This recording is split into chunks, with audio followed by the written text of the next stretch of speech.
Yes, welcome back to Football Heritage TV.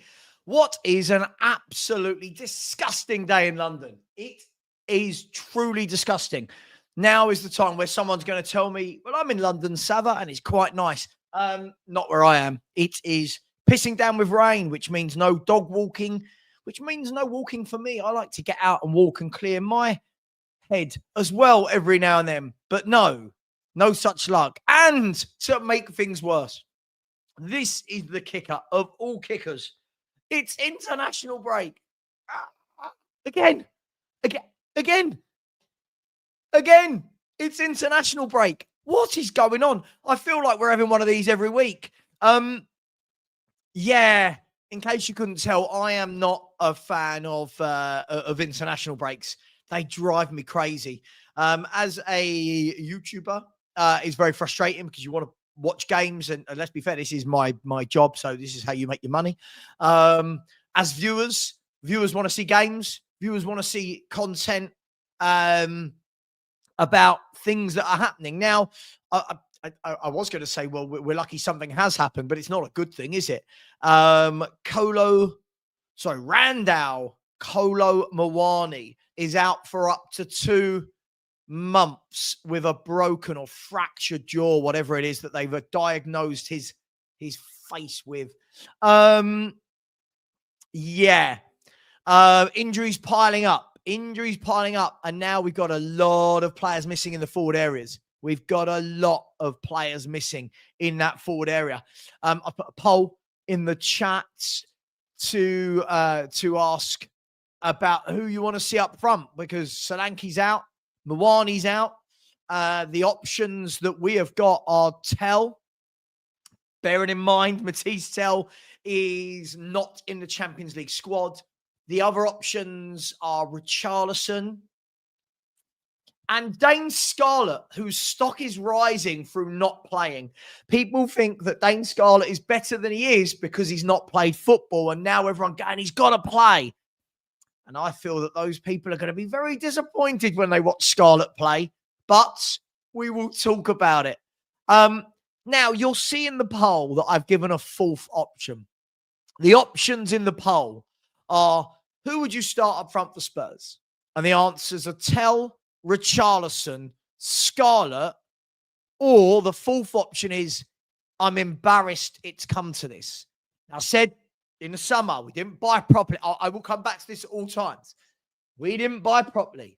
Up front, midfield, left wing. We didn't, fullbacks. We did not buy what we needed to. And I was assured it was a good window. I'm sitting here telling everyone nothing I've seen has changed my mind. It is what it is. It is what it is. We are where we are. We deal with it. Thomas Frank hasn't complained, which is a good thing. He knows what good is complaining. Like he can't complain, right? His job is now, right, what's the best option? And the next game at least is a nice easy one away at Arsenal to bed somebody in to the forwards. Yeah, but listen, I don't go by this. Listen, the fact that it's better than what we normally do is not the answer for me. Sorry, my man. The answer for me was we had a whole summer to get shit done, and we didn't. But listen, this is what we've left ourselves with. I will be honest. If I was voting from the outside into this poll, my vote would go on to number 4, which is I'm embarrassed that Spurs have been left with 3 strikers of the quality of Tell, Richie, and Scarlett. I mean, first of all, not one of those should be at Tottenham. Not one of those is good enough to start for Tottenham Hotspur. Let's call it for what it is, right? Let's call it for what it is. Not one of those would a team with any ambition have in their squad. That they would not be in the Liverpool squad, the Arsenal squad, the Chelsea squad, the City. That they would not be in those squads. But we are where we are. We are where we are. Now, Arsenal away coming up next. Now, I was chatting to my uncle yesterday. He's been a season ticket holder at Spurs for, feels like 100 years. He's that old. And he's the guy that got me into to Tottenham Hotspur when I was when I was a toddler. He's the one that first took me when I was 2 years of age. And he said to me, the problem is the fan base are melting down about everything. Your next game is Arsenal away. And he said, realistically, right now, a lot of Spurs fans realistically should be saying anything at Arsenal is a bonus. Should we be honest? I think anything at the Emirates is a bonus. Now, that doesn't mean you don't go and fight. It doesn't mean you don't go and play your heart out. But they are superior to us. And I'm sorry, I know people don't want to hear that. They are. Their team is very good. It's very strong all over the pitch. And it looks very much to me like they have got a team of men. And I think we have got a few men with a lot of weak footballers sprinkled in between. So this for me is, I mean, it's almost gutting that this game is up next, but it's also almost a free hit. If you get the draw or the win at Arsenal, what a great performance. But I mean, I would imagine Arsenal are going to be well up for this. They've seen their lead at the top, cut this weekend, the draw for them at Sunderland, and then Man City absolutely steamrolling Liverpool. Great performance by Man City. And I'm hoping Man City win the league because, let's be fair, what are the other options? It's Arsenal or City for me. So Sam Smith, I'm just going to give you now. I'm not doing these silly comments now. I'm not doing these silly comments with you today. I'll be honest, there's certain viewers I've had enough with. You will be going. I can't tolerate nonsense like this, right? I can't tolerate nonsense with there's no excuse for Frank for not getting points at the Emirates. That's just ridiculous. We never get points at the Emirates, and this is the best Arsenal team I've seen for decades. Let's not stop. I don't want to start doing this childish thing. I can't do it, right? I can't do this childish thing. Any sensible Spurs fan looking at this Arsenal game surely goes, "Cool, this is not the one you want." They're well drilled, they're well organised, they're solid at the back, they score goals, they're strong. Listen, I think if he gets anything from that game, he's a bloody miracle worker. Sam, just stop. Sam, just stop, because what I'll tell you what people like Sam Smith do. He's very clever at it. I see YouTubers that are very clever at this as well. They say these things to put the pressure on where they know it's not true, right? They know it's not true, right? I'll tell you what, let me see if I can get the odds for this game, right? Let's see. Let's see if I can get the odds for this game. So if we go to the league, Premier League, fixtures, Arsenal, Tottenham. I mean, can we be brutally honest, right? I don't know if this will come through clearly. This is why people like Sam Smith now need to stop chatting shit. Look at the odds on Arsenal. They are at 1.36, 1.33. The lowest you can get Spurs is at 7-1. Why is the lowest you can get Spurs? Why is the lowest you can get Spurs at 7-1? Because the bookies know. Sensible football fans know. This is a massive task. This is a huge, gargantuan task for Tottenham away at Arsenal. Let's have a look at the form as well. I mean, Arsenal haven't lost a game at home. They've won 4 and drawn 1 of their 5 home games. Right? They are sweeping past everyone at home. And then we got fans go, no excuse. I mean, this is where, as I said, I get it. A lot of people didn't like Frank, but can we not just have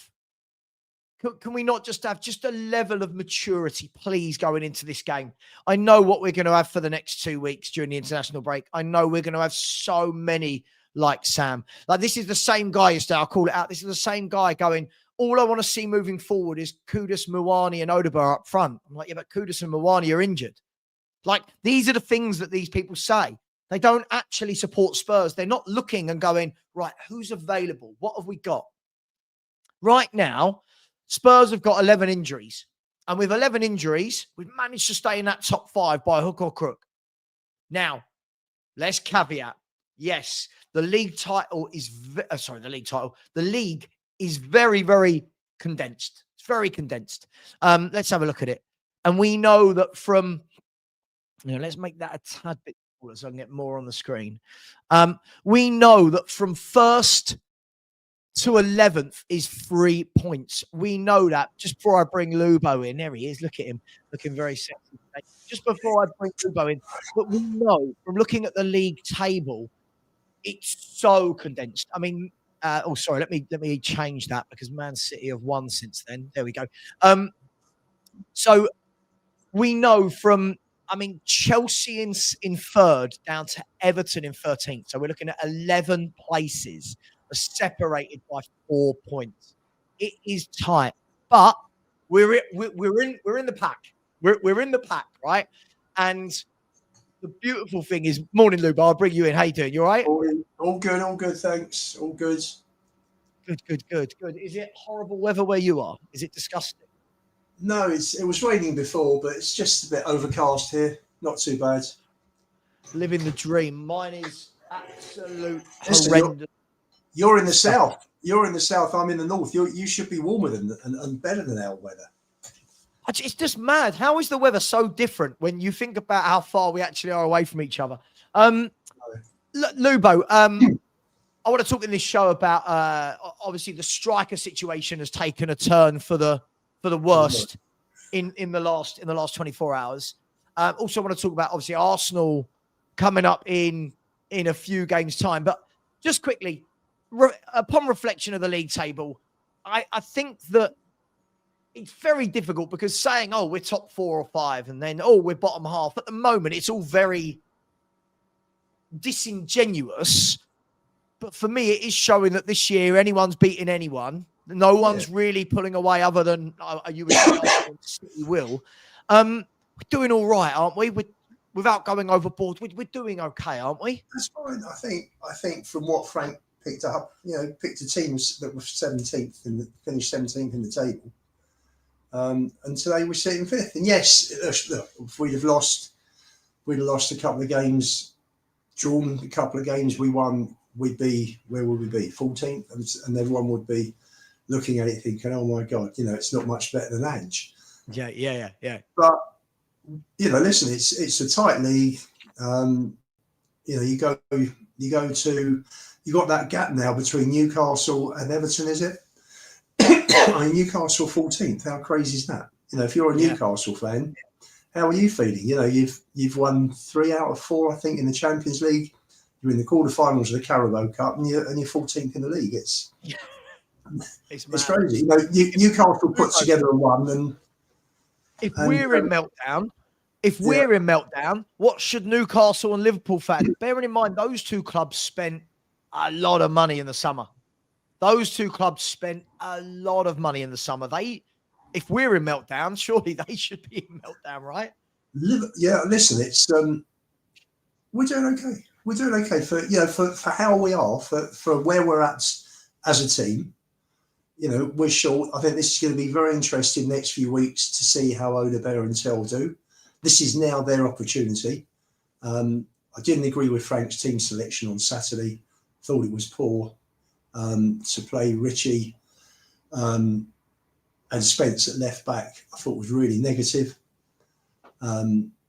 He should have played Udogie and Odebear, and you saw the difference in the performance once those two came on. It was night and day. First half was shocking for both teams. I thought both teams were poor. United have had a good run, but they're still way off, like we are. And things look much better second half. It wasn't a great performance. It was a better performance second half, but I think he's got to be more positive, Frank. I really think that now that we've got the players to be more positive. Seriously,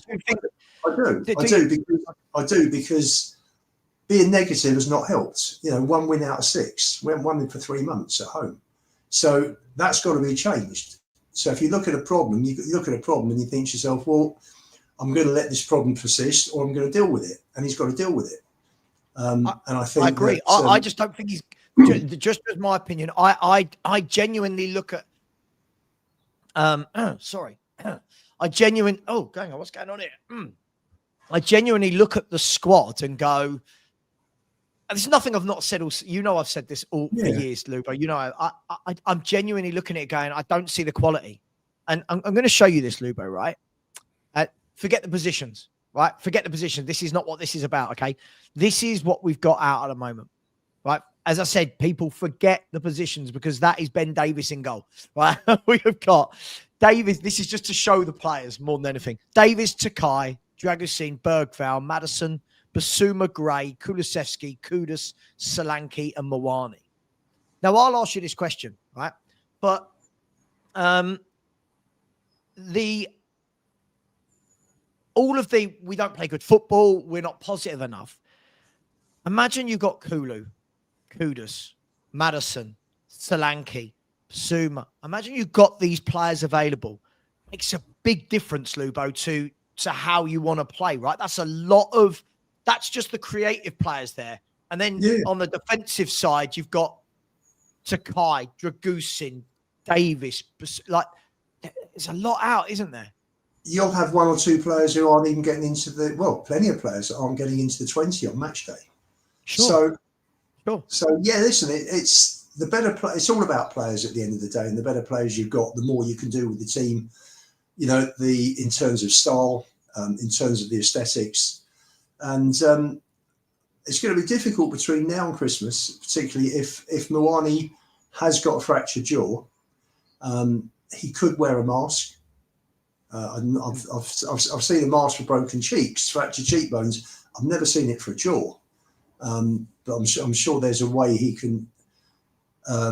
can bring him back if necessary. I think this is a prime opportunity. Listen, players that come through get opportunities and take them. And for me, this is now the opportunity. Now, if Odegaard can continue his improvement, Tell can now get stuck in and be more consistent. He scored a couple of nice goals, hit the bar at Leeds, which is, he's looked in very small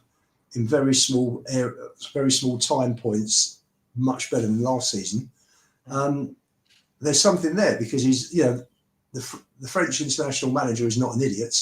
He's there for a reason. He's playing Tell regularly at under 21 level. So the kid's got something there. He just hasn't shown it for Spurs. He's starting to show it now. A couple of goals. Would you start him? No, but listen, if you score, Sav, it can be a game-changing situation. And at the end of the day, I'm asking you, Lubo, I'm asking you, with all the injuries, right?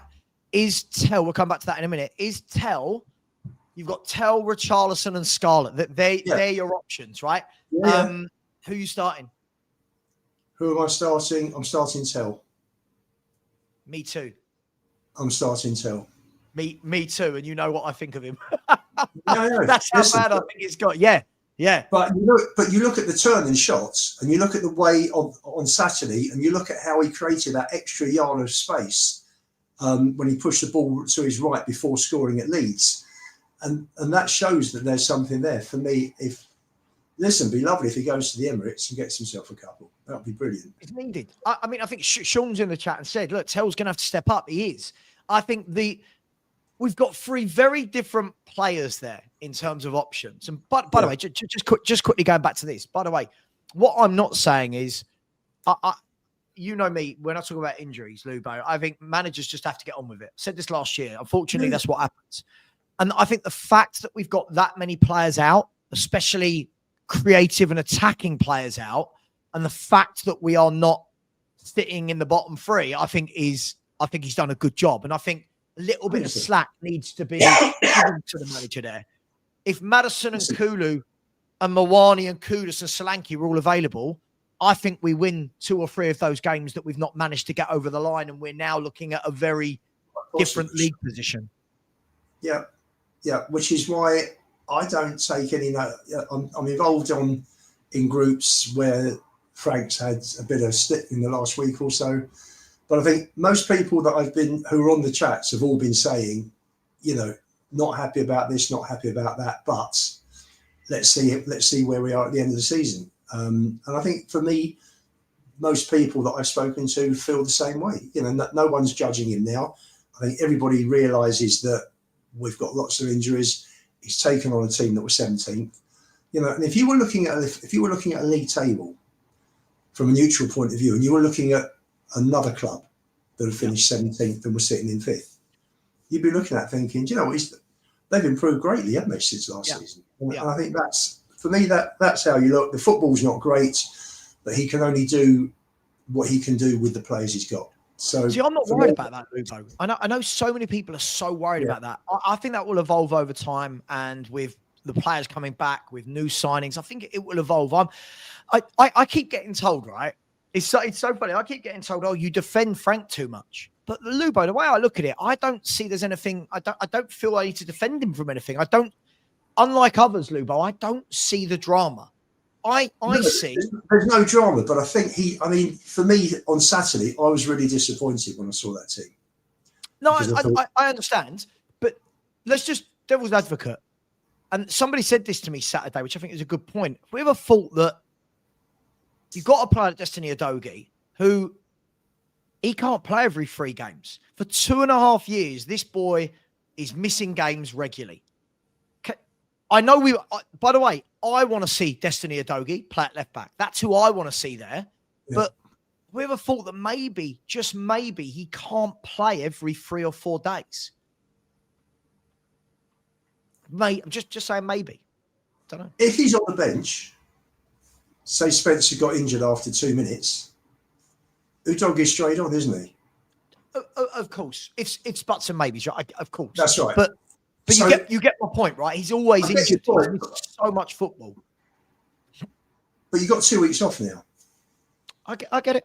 I'm just playing devil's advocate. Yeah. So for me, keep the momentum going from Tuesday nights. God, yes. He'd be a great buy, Ben. Robinson will be terrific, and it's funny because you look at, there was a very good article in today's Mail on where Spurs are as a team at the moment. And one of the things they pointed out was that as good a player as Spence is, the experiment of playing him at left back has not worked. No, it works defensively, but then the moment we try and do anything that way, it doesn't. Yeah, you're right. And we need cover at left back. We need cover for Mickey as well. Yep. So you need a left-footed defender that can cover both. For me, that's really important in the January transfer window. Yep. If Odegaard keeps going and keeps improving, and you've got a player who's, I've got people who are saying, if he carries on improving at this rate, then you've got one hell of a player in the next year or two. Hang on. At what rate? Hang on. He's got one assist in the. No, since Leeds, I think he's been much better. You can see growth, and this is what you want. When we brought Frank in, the whole thing was the guy can coach. So one of the things you're looking for, if you're saying the guy can coach, then you give a list of all the pluses that he's going to bring to the club. Then one of those things is his team are going to elevate the performances of the squad.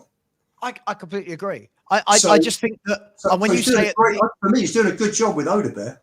When you say at this rate, listen. I've said the same. I say the same thing about every player. You and I always disagree on this type of conversation. Yeah. For me, our fans are just absolutely ridiculous with the praise for players that don't really do a lot. Like I'm seeing. Yesterday, Mikey Moore scores a goal against Dundee United. Good.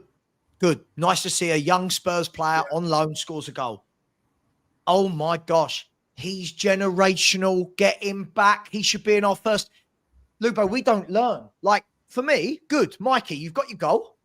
Kick on. Do you know what I say for things like this? Mikey Moore, if you are that good, I'm not saying he's not. I'm not saying he is. If you're that good, kick the shit out of that Scottish League. You know what? Between now and May, grab yourself 10 goals. Grab yourself 10 assists. Grab yourself, more than the GA, grab yourself those rave reviews, right? Yeah. Make the Rangers fans say, we've got to buy this kid so that we all go, okay. But what happens? What happens? The first thing that was sent to me yesterday, Lubo, your mate Johnny. Hello, Johnny Ham, wherever you are. His first X post was, this boy is generational. And it's like, oh my God, like he scored a goal in the Scottish League. Calmed. And this is what everyone's done after Odegaard at the weekend. Odegaard, I thought, came on and did well. Yeah, I thought Odegaard came on and did what I would expect from a Premier League winger. He did everything. Well. He did everything you've been criticising for, which was not taking on his defender. Absolutely, Lubo. But then, you know what?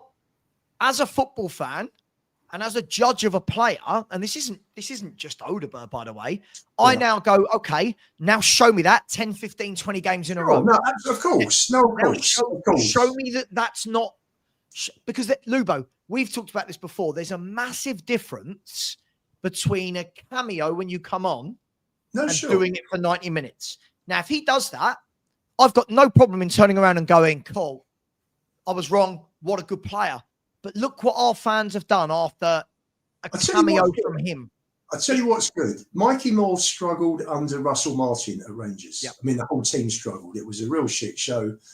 I think Russell Martin sets up a bit like Ange does, like he did at Southampton. And, you know, you got ripped apart. I mean, Rangers, because they got better players, were drawing games instead of losing in what would have been a much more competitive league like Southampton. So Rangers got away with a lot of draws. I think they won one, drew 6 and lost the other of the first 8 games. He went. The performances in Europe were disgusting. New managers come in. Spoke to Werner, interestingly enough, about Mikey Moore. And has put him, I think he's brought him off the wing and into a 10 position.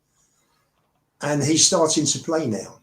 Mm-hmm. So what's good is you look at these loans, and they're really important for these kids, particularly someone like Mikey Moore, who the coaching staff have looked on as probably, if you're going to pick one player you think is going to make it, he's the one. You know, literally from the age of 10 right the way through, he's been up there playing for England at every age group through his teens, and now that's turned now, and he's now on the up, which is great. And he scored his first goal, which is great. So small steps, absolutely, improving and going.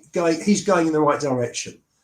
Odegaard, for me, as I said to you, I thought had a couple of very nice passes against Leeds, which showed confidence and showed vision, which I hadn't seen before. He was sort of dropping off a little bit, letting the doggy go wide, which is interesting, an interesting tactic that Frank's been using. And that was why Saturday was a little bit different. And we got to a point, I think, with 10, 15 minutes to go, where the crowd all around me, the ball was going to the right and people were screaming, get it left. We don't want it right. Yeah. Play it left, get it back to Odegaard. Because he was taking on his defender, and he was beating him, and he was creating. And ultimately, listen, I think Richie nicked the goal off him. He looked up, took aim, lovely shot. Richie got his head on it. Listen, as a centre forward, I think any centre forward would have done that, to be honest. They all would have done.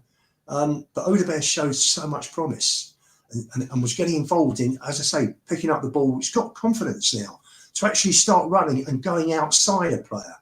Whereas you had a situation, I think, against, I'm trying to think, was it Wolves, where he cut inside, hit a shot, it came back off the keeper, and Tell wasn't quick enough to pounce on it. And instead of cutting in, he's cutting out. He's taking his defender wide now and beating him. I mean, I can't remember who was it, Mazraoui? He had him on toast the last 20 minutes. So, he absolutely buried him. And you just think to yourself, great, if you've done it this game, now go on, right, and now show the club why you spent 25 million on a young kid of 18, 19, who's now 20, who now take it on. Now let's see him over the next few weeks. I'm really interested to see. I hope he starts him at the Emirates. I want to see him have a go at whoever's right back for Arsenal. Yeah, it'll be Timber. Take him on, skin him. And I want to see that Tel Odegaard partnership that they've got for France under 21s now for Frank to stick them in and say, right, go play Kudus, who hopefully will be fit enough for the Arsenal game in 2 weeks. Play him on the right, and your midfield. Just sort of thinking, I think he'll probably start midfield with Paulinho and Bentancur at the Emirates. He's got to against them. And I would like to see Bergvall as well in there, because he's got legs, and you need legs against Arsenal. I see. This is where I think Bergvall's been really, really poor this season. I think he's been really, really poor. I don't know what Bergvall does. But before we get to Bergvall, this is the thing I'll say, right? Like with the Odegaard thing, let's round off Odegaard and we'll move to Tell and the forwards. I want to see every player that plays for Spurs do well. But what I find is everyone just goes way over the top too quickly, Lubo. Like, do you know how many people? Because you know I'm not in WhatsApp groups, right? I've taken myself out of all Spurs WhatsApp groups because I find them absolutely draining. It's just how emotional they all are.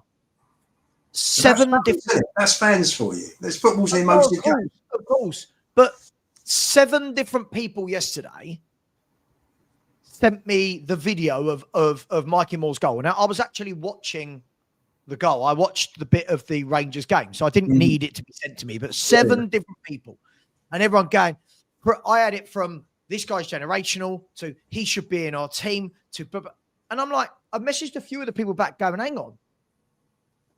You're the same people that were waxing lyrical yesterday telling me that Odegaard should be in our team. Today, it's Mikey Moore should be on our left wing. And I'm like, can we just calm down? Can we just calm down, right? Mikey Moore, for me, is exactly where he needs to be. Playing. Same with Vuskovic. Same with Lancashire. Same with Devine. We know what's happening with Donnelly, but this is what these boys need. Go out on loan. Show us that, actually, there's something about you. Because the next step up, Lubo, to Spurs is huge, right? So absolutely. For me, all I'm saying is every time one of these young players does something, I feel like we've got to stop treating it as though it's the world's axis has changed. The Earth's axis. Odegaard did well. He did well, right? But that was still his first goal or assist in the Premier League in 26 games. So for me, I go, well done. Yes, it was. Really good performance. Yeah, it was. Check it out. What was the one at West Ham? Was there one at West Ham? Let's have a look. Mate, 1 goal. Yeah, that's his first assist in the Premier League, right, in 26 games. Now, do you know what? The way I look at it, Lubo, is I go, go on then, kick on. Really good cameo. I thought he did really well. Hold my hands up. Yeah, really, really good. Now, kick on. But what we've done instead is everyone's gone, oh my God, Odegaard. It's like, whoa. I tell you what I think it is. Listen, firstly, we're all fans. We all want our players to do well. And we have that hope that they are going to come up, kids brought in. You want to see a youngster come in at 19, 20. If he's playing Premier League football and he's comfortable, he's not out of his depth, then all of us are thinking, do you know what, this guy could really come through. Next year or two, he's going to be terrific. The kids coming through, obviously all of us, for me, I'm one of the older fans. I've seen Perryman, Hoddle, Ledley, Campbell, Kane, who have been the big 5 in the last 50 years. And lesser players come through, like you've got David Howes, Vinny Samways, moving on to Winks, Skip. You've had I think Bensled came through, etc. Townsend, and you want these kids to come through. We've also, and this applies to sort of people more older fans who have seen the glory days in the last century, and we've been starved in the last 25 years. I agree.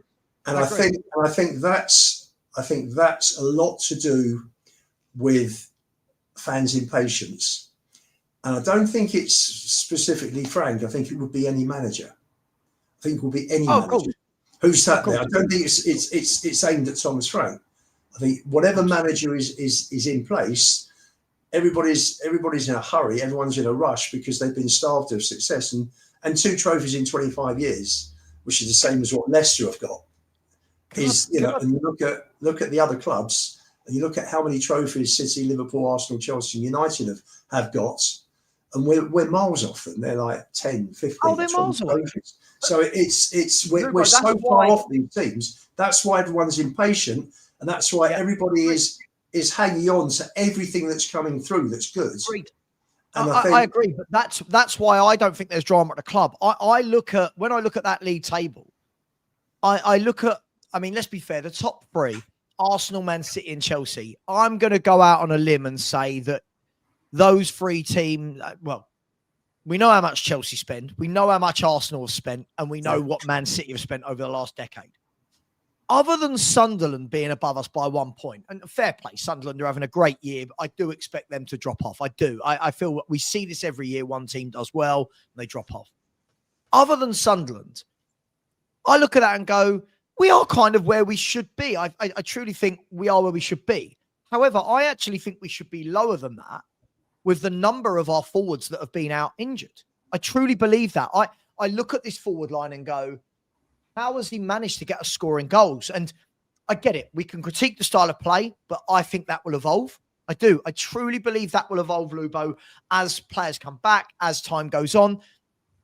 We can critique decisions, tactical decisions, but every manager, there were Man City fans complaining yesterday. I saw before the game, there were Man City fans complaining about the back 4 that started against Liverpool. Salah's going to run Nico O'Reilly ragged. Sure. You know, Nunes can't play right back. Look how good Man City were, right? So you're going to get complaints whatever happens.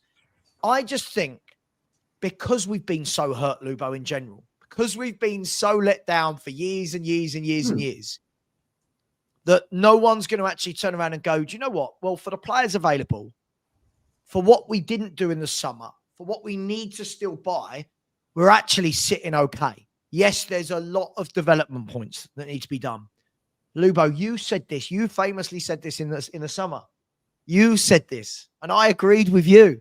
Yeah, this season is going to be up and down, up and down, up and down. And if you look at our last 6 Premier League games, 2 wins, 2 draws, 2 defeats. There you go. This is what I expect from this squad of footballers, Lubo. And what you're seeing is, sorry for the long version, what you're seeing is, other than Man City and Arsenal, everyone else, and look, I'll show you, everyone else, if you look at all of these teams, right? If you look at all of these teams and look at their last 6 games, other than Aston Villa, right? Yeah. Other than Aston Villa, who are the form team other than Arsenal, right? Yeah. Look at everybody else's green, red, and grey. It's all over the place. No one is actually putting any form of consistent run of wins together. No one. Arsenal got 16, City have got 15, Villa have got 15, and I think Chelsea got 12. And that's you know, as I say, Villa have surged through after a poor start. United have won 3, drawn 2. I mean, they're at 11. Other than that, it's very inconsistent. Even Palace, who made a great start, same as us, 2 wins, 2 draws, 2 defeats. So it is going to be. By the way, Lubo, sorry, just quickly, everybody, whenever I hear talking about Frank, they go, oh, Iriola. Look at Bournemouth now. They've just started to stop winning games. And look how many goals Bournemouth have conceded. If we did that, our fans would go, this coach can't set up a defence. So I feel like we've got to be very careful in how much we could critique, sure. But I feel like we've gone over the top, Lubo. I feel like we're going way over. I'll tell you the other thing.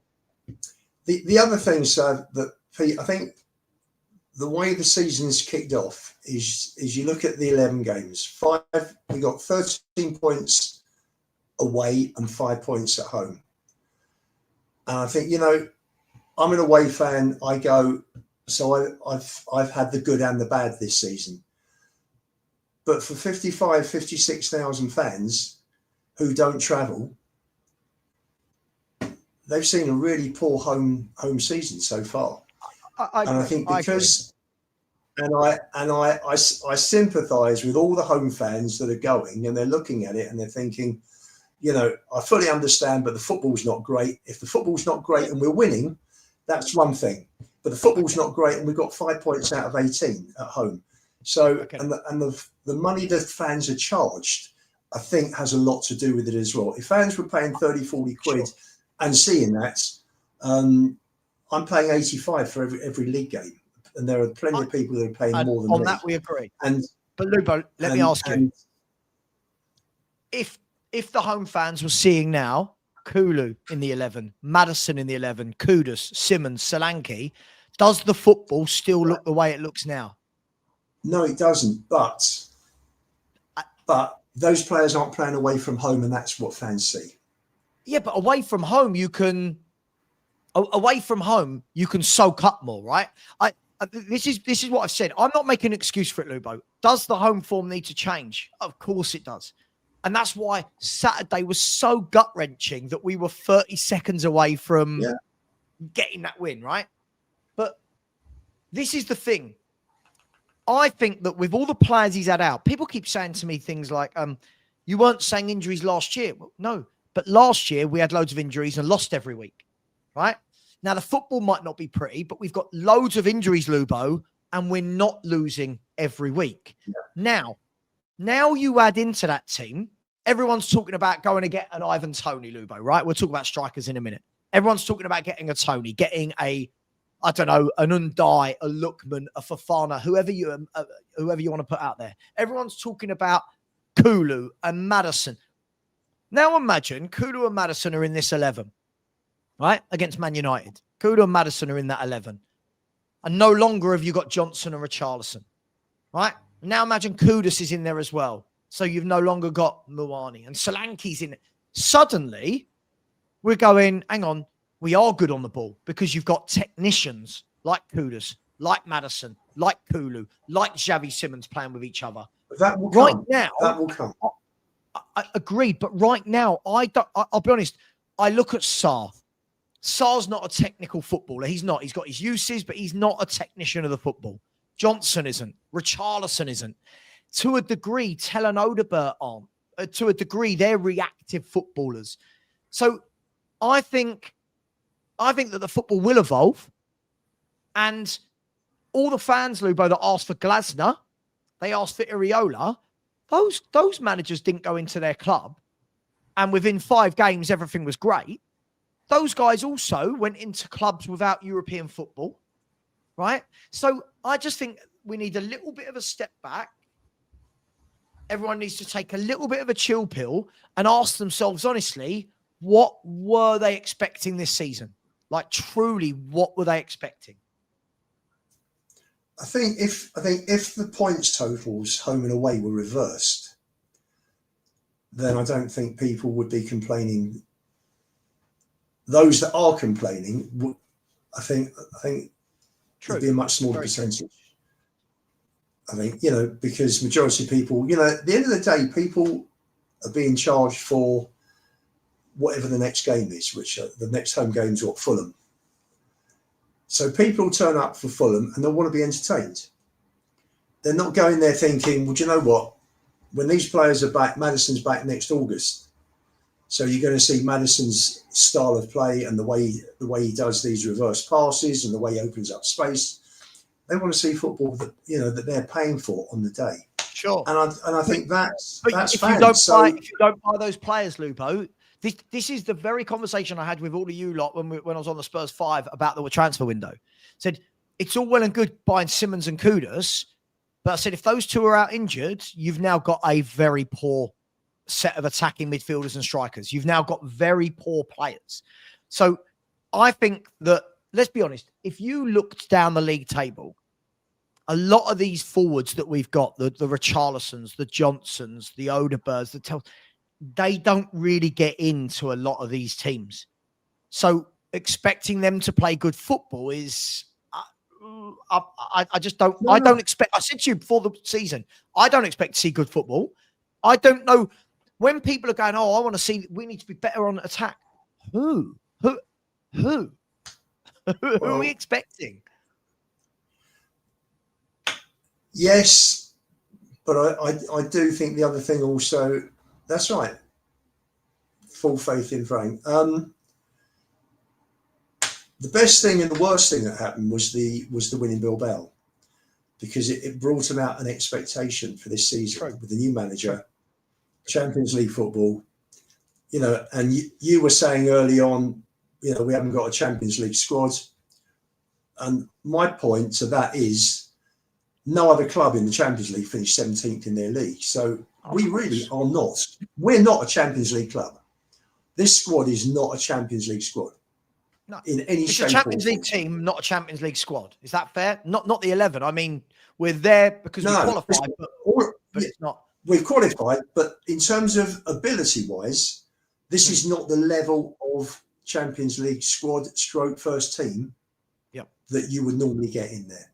Yeah, agreed. And that's why I didn't. A lot of people were saying Copenhagen are shit. Really, we beat a rubbish team, but Copenhagen are there, and they've been at the top of their league for many years, and they're not as bad as they were last week, and that's why you look at it and you think there's hardly any of these Champions League teams are just they're like a Europa League team.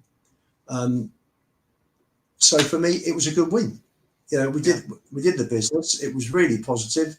With 10 men, I was really delighted. A bit like Karabag last year. Drogerson got sent off in 6 minutes. We beat them 3-0. Everybody said, it was only Karabag. But you know what? When you're playing 10 against 11, the whole match, and these boys that are playing for Karabag, it's only Karabag. These boys are good footballers. They're not there. They're not playing Champions League or Europa League football because they're shit. These are decent footballers at any level. So for me, people say, this one, that one's shit. So, we're getting to the stage. We're getting to the stage as an online fan. I mean, I can't speak for everyone, but there's a lot of online fans now where even when we win games, they're not happy. Like we beat Copenhagen, and all I see is it's toxic positive.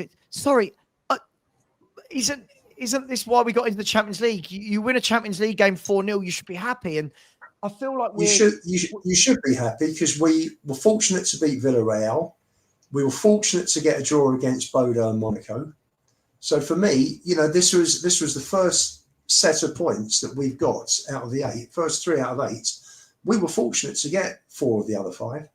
For me, I think Villarreal, if that had been a 0-0 draw, the keeper hadn't have fumbled it, you'd have come out of there and thinking that's a decent point. Monaco and Bodo Glimt, we could have been absolutely hammered. Yeah, absolutely killed. I think.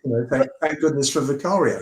So for me, Copenhagen was a good win, and we deserved it. So it's the first set of points in the Champions League we have deserved to get.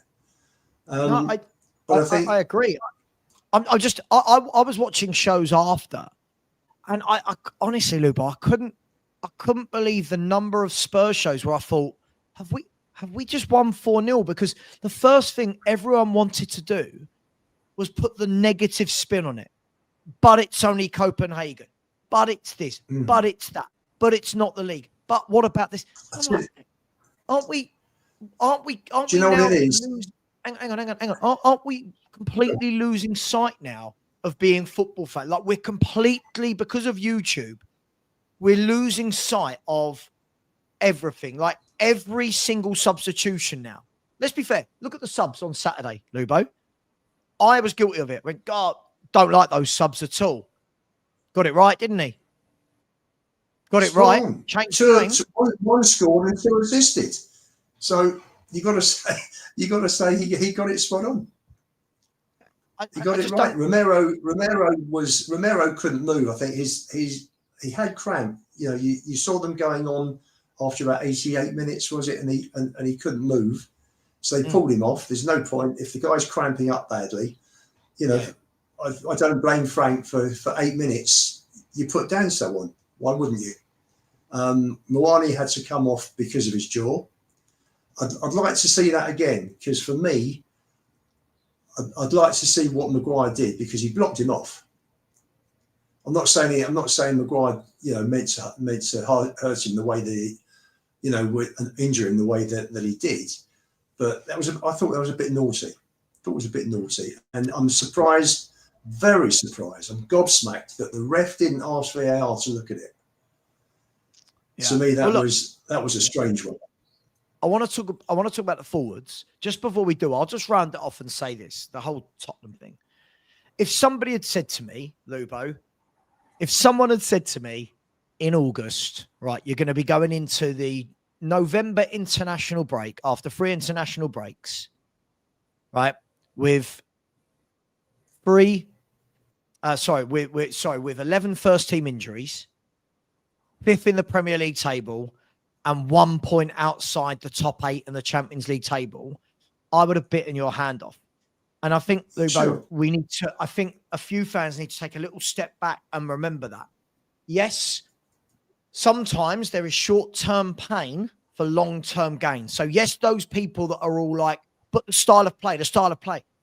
Short-term pain, long-term gain. If we're playing like this in a year, right?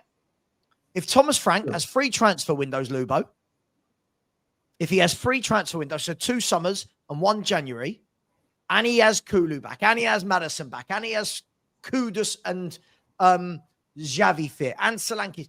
If he has all of that, and we are seeing these performances week in, week out, I will turn around and go, yeah, this isn't the right guy.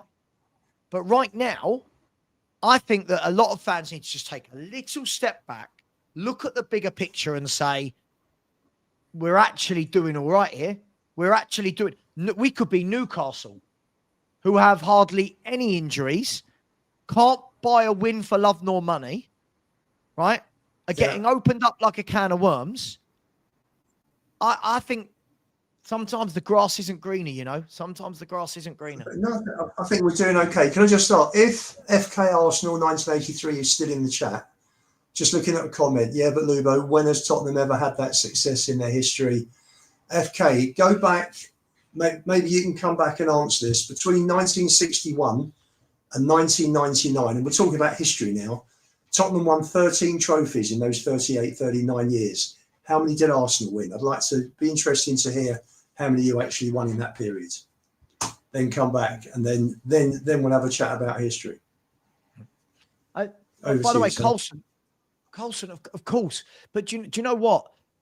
The thing is, as Lubo and I said at the beginning of the season, we're going to have weeks where we drop down the table because we lose. And then you're going to go straight back up the table because you win the next game. That's going to be this table this year.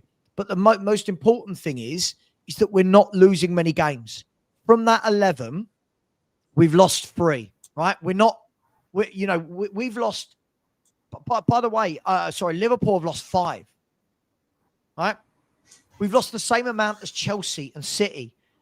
Only the top 3, I don't know if you know this, Lubo, only the top 3 have scored more than us. Arsenal, City and Chelsea. Yeah.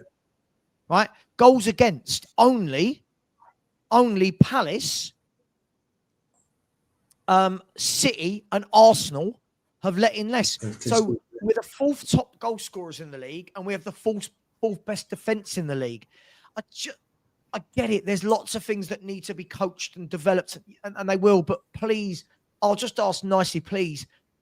It's 3 months into this man, 4 months into this man's tenure. Can we just have just a little bit of keeping the powder dry? Because at the moment, we sound like I don't even know what we sound like as a fan base. We sound crazy. We just sound a bit crazy. But hey, Lubo, let's talk about the forwards. Right? You've got a striker problem, right? The best 2 strikers at the club are both injured. Muani and Solanke are both injured. We've now got a situation where you've got Richarlison, who is I'll try and say this with a straight face, a Brazilian international. It is mad, isn't it? You've got Richarlison. You've got Matisse Tell. And you've got Scarlett, who is a kid who's, let's be fair, never even done anything on loan. Now, the problem you've got with this, to throw more into the mix, Lubo, is one of them isn't even registered for the Champions League, right? So, what do Spurs do now? What do they do? I was having a chat with Sean this morning, and he made a very relevant point. Scarlett, last 3 games he's played for Spurs, whether it's starting, whether it's coming on as a sub for a small cameo, last 3 games. Elfsborg in January, when Mikey got his first and Ajayi scored, Scarlett broke the deadlock, 60 odd minutes, scored with that header. Played 10 days later, 11 days later at Ipswich, came on as sub, lovely flick ball to Coglou. Coglou scored. Came on the other day, created a penalty, which should have been 5-0, did his job. So you're seeing whenever he comes on, he does something. And I just think that because loans at lower level clubs don't work out, if a player has it, then he can still make it at Premier League level. Sometimes you get the anomaly and players don't do well on loan, but come back and are much better suited. Sure. Playing with better players lifts your performance anyway. And I'm just waiting to see if Scarlett's one of those players, because he's been at Spurs a long time. So I'll ask you the first obvious question. Trying to get him out on loan, they've never pushed him out. They've never said, right, you're not good enough, we'll get 10, 15 million for you. He's been there, or been around. And I'm just wondering, has he got something? Let me ask you this. Let me ask you this. Right. Devil's advocate. Look, from what I've seen of Dane Scarlett, I don't think he's anywhere near ready. That's only my personal opinion. Whenever I've watched Scarlett play, I don't think he's ready. I don't think he's good enough at all in any way. I don't think this boy would get a start for most championship teams. However, I'll ask you this. Why have none of our managers started him if he is good enough? Frank actually said, didn't he, that he likes him as a player, but he said there's a lot of competition. So thankfully his loan deal fell through on the 1st of September this year. Otherwise, we'd been one less on the. We'd have had Just Tell and Richie as forwards. I'd like to see. No, he's not going to become a Kane. Who's going to become a Kane at the end of the day? Very few. No. You're talking about probably the best forward in the world at the moment on form. And for me, I'm interested to see. I'm interested to see how Scarlett does. I really am. Whether he can step up and do it. Whenever I've seen him, as I just mentioned, those 3 instances, only very small snapshots, but he's done something. Whenever he's come on, he's created something, whether it's goals or a penalty. Can he do it on when he's coming on and playing 90 minutes, several weeks running? Who knows? I think Frank's got for me, Richie is poor. He's really poor. He started off, we all got excited at the beginning of the season. I know he had a decent game in Bilbao, played well against PSG, scored those lovely goals against Burnley, worked hard at Man City. And you're just thinking, Brazilian, started off the season well, it's World Cup year, maybe, please God. But since then, apart from he nicked that goal, which I think the goal he took well at Brighton, ball went away from him and he latched onto it quickly and he got his goal Saturday. Apart from that, he has been horrendous. So for me, I'd start with Tell. I'd have Scarlett there to come on as well. I don't think Richie's worth his place. I really don't. I don't think Scarlett's worth a starting place. Do you think? I don't. But I'd like to see Scarlett come on as an impact subs. Right. So here's that's exactly what I was going to say, Lubo. I don't want to see Dane Scarlett start. I'll be honest. I don't. I think we're forgetting, not you. I think we're forgetting as a whole. There's a huge difference between coming on as a player and making an impact and being the guy that leads the line for 90 minutes. Now, if you're talking about Arsenal, right, and the reason why it's Arsenal is because that's our next game, right? If we're talking about Arsenal against Saliba and Gabriel, right, here's my conundrum. And first of all, the conundrum I've got, Lubo, is I don't have a horse in this race, right? I don't rate any of them. I don't rate Tell, I don't rate Richie, and I don't rate Scarlett. So this for me isn't, oh my God, he's got to start over him because I rate him. I'm embarrassed that this is what we're left with. Sorry if that's harsh. Sorry, people in the chat that will get offended. I'm embarrassed that this is what we've got. Now, I'm looking at Arsenal away is going to be, we know this is going to be fucking tough, right? They're the best team in the country. What they are is absolutely phenomenal at the back. We know they've got the best defense in the country. And Saliba and Gabriel are powerful. Now, here's the conundrum, right? Do you go with the young guy who hasn't really played, and we go, right, there's your first start for however long, years. There's your first start. It's against Gabriel and Saliba at the Emirates. Do you go with Tell and say, right, so for me, Tell is more of an impact player as well, Lubo. I think Tell, when we see these cameos, looks sharp. When I see him start games, I don't think he's got that ability to hold it up and hasn't got the strength against big centre-halves. Then you've got Richie, who has the worst first touch I think I've ever seen of a striker. But the one thing Richie will do at times, I'm scraping barrels here, mate. If you can hear that noise, that is me scraping the barrel, is he will put himself about for a bit of a physical battle. So right now... Which is why he'll start. Which is why he'll start. Our fans will lose their mind. But the problem is, I think if Tell and Scarlett start, please, Lubo, I don't rate Richie. This isn't me rating Richie. I think if Tell or Scarlett start, I think you have got no physicality at all. There is zero physicality. And you've got to remember, when you look at the rest of Arsenal's back four, you've got Calafiori, who's a big guy, and Timber, who's built like a brick wall. So I think that he will go with Richarlison, and then I think it will be down to Tell or Scarlett to come on and make an impact. I'm just flabbergasted that that's what we've got.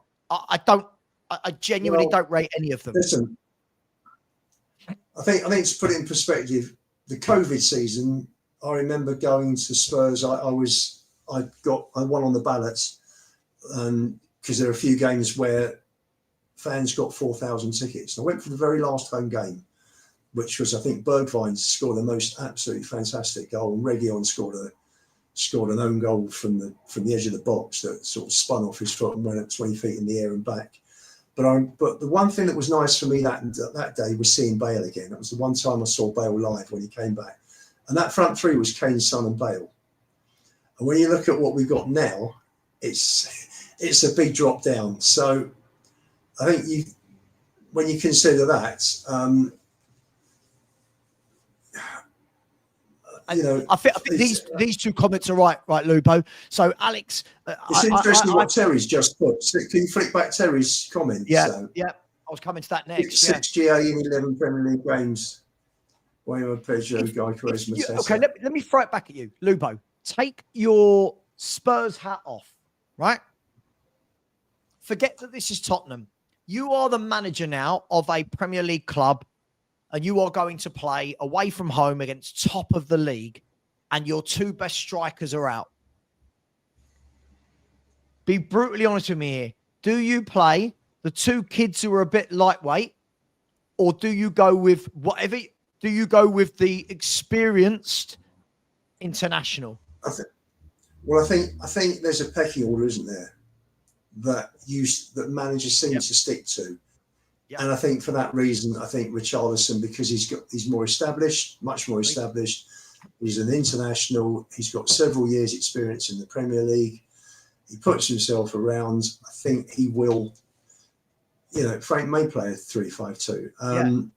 With mate, if that's the case, then if he did this and played Kudus and Tell up front, so you can see that. I wouldn't be against something like this. Against not this, by the way. Can you guys see the screen? Nope. I wouldn't be. Not up yet. Hang on. By the way, please let me put the players in before people think that's the 11 I'm picking. These are the injured players, by the way. I wouldn't be against, for that one-off game, seeing what's this? So Vic, So it would have to be what? Romero, Van der Ven and Danso. This is assuming they all come back fit, right? Danso, that will be, we know that will be Porro. We know that will be Destiny Udogie. That will be Bentancur. We know it. Whatever anyone thinks, it will be the two experienced ones. Paulinho will play there. And then I would go, 3-4-1-2. I would do. I would go that. Actually, no, I would do this. And I would have Tell there. And then Simmons there. Something like that. Just for this game. Just for this game.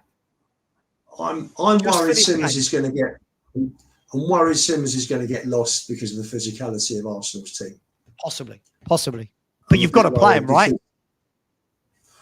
Against Chelsea, listen, I know he's been better since Chelsea. Against a big physical team like Chelsea, and Arsenal are no different. He got dispossessed 15 times during the game.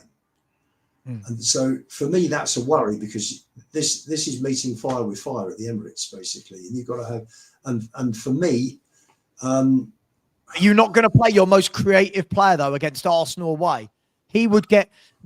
Think how you started this show, Lubo. You and others going, he's too negative. Now imagine he doesn't start Xavi. No, hang on. There's been negative at home against a team like Man United, who are okay but nothing great, or Wolves. But that's a bit different to setting up at the Emirates. I think you need power and physicality. I think there are battles all over the pitch that have got to be won. I'd be putting Bergvall in before Simmons at Arsenal, because I think we need him to get around the pitch and his physicality. I think Simmons is going to be knocked out of it, Stan. I don't think he's. I think next season. I think you knock him. I see a lot more going on. If he's not scoring or he's not assisting, people saying, "Oh, what's he done?" But I don't know what he does in general, because he can't pass. No. He can't pass a football. He doesn't score. He doesn't assist. You're going to need someone who can carry the ball. Are you seriously saying? So we go to play Arsenal. Hang on, we go to play Arsenal, and we're saying that we don't play Xavi Simmons. We play Bergvall instead of him. I'm worried that Simmons will be knocked out of the game physically. I think they'll just be too strong for him.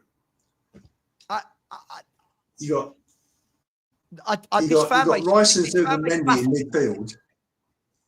No, you all cried and moaned. You can always bring him on. You all cried and moaned at the weekend. You can always bring him on. Negative, and then you all want to go negative. There are listen. That's the difference between playing Man United at home and Arsenal away. You can't turn around and say one's positive, one's negative. The teams are completely different. The levels of the teams are different. We're at home now. We're away. Sure. I'm really concerned that Simmons is going to get knocked out of this game, and he's but they're going to close him down. They're going to kick him out. Sure, but what's Berg? What does Berg? I'll ask this. No one's actually ever been able to give me an answer to this question. I keep hearing how good Bergvall is. Every game I watch him, I don't know what the boy does. He clatters into people. He can't pass. He doesn't create. What is he in the team to do? I think he's a decent player. I think he's had a couple of games recently that he's not been so good. But I don't think he's been good all season.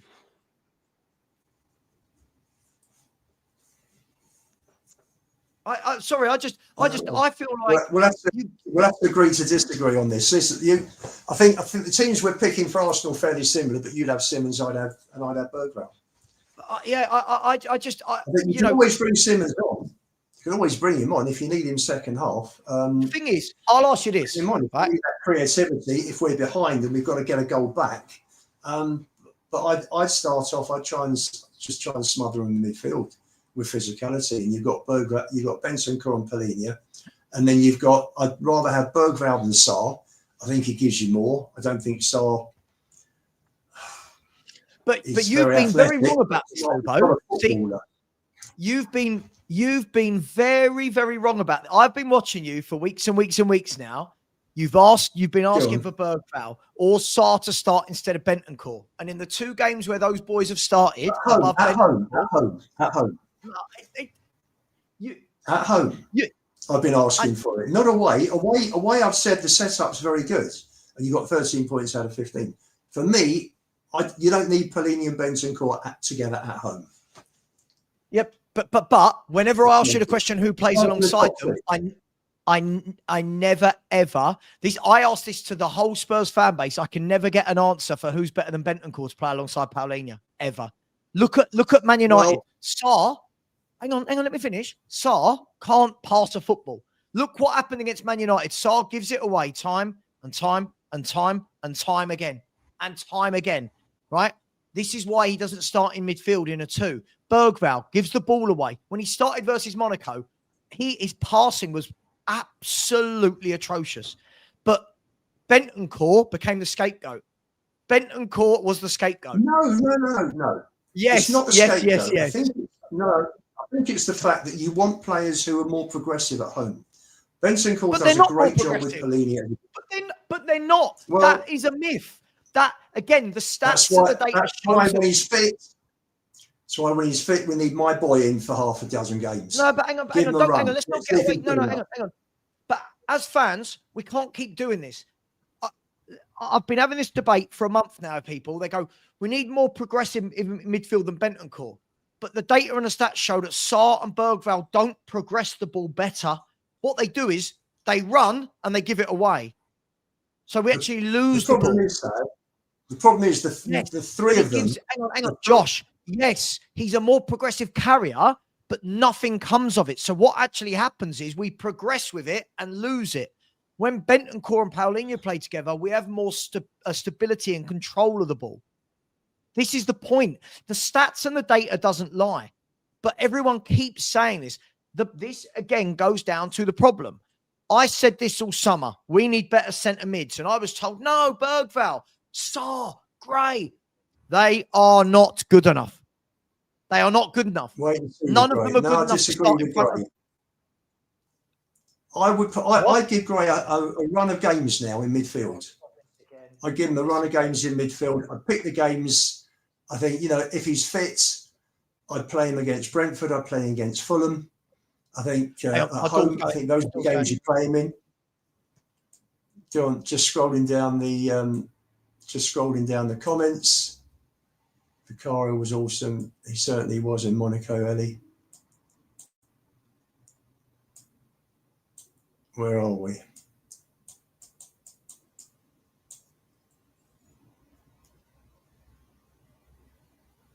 You're quite right, Kudos. I read about Dane Scarlett. Jose did say in 2019 he'd be a star. That's been that's come up on social media quite a bit in the last couple of days.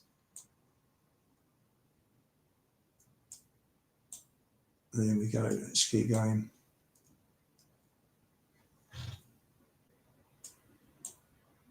Put Gray at 9. No. Danny Archie would make a centre forward. No, Scarlett won't become a Kane, Alex. I don't know if anybody will become a Kane in the next few years. He's a very, very special player. Spoon Dangler, you'd start Scarlett against Arsenal?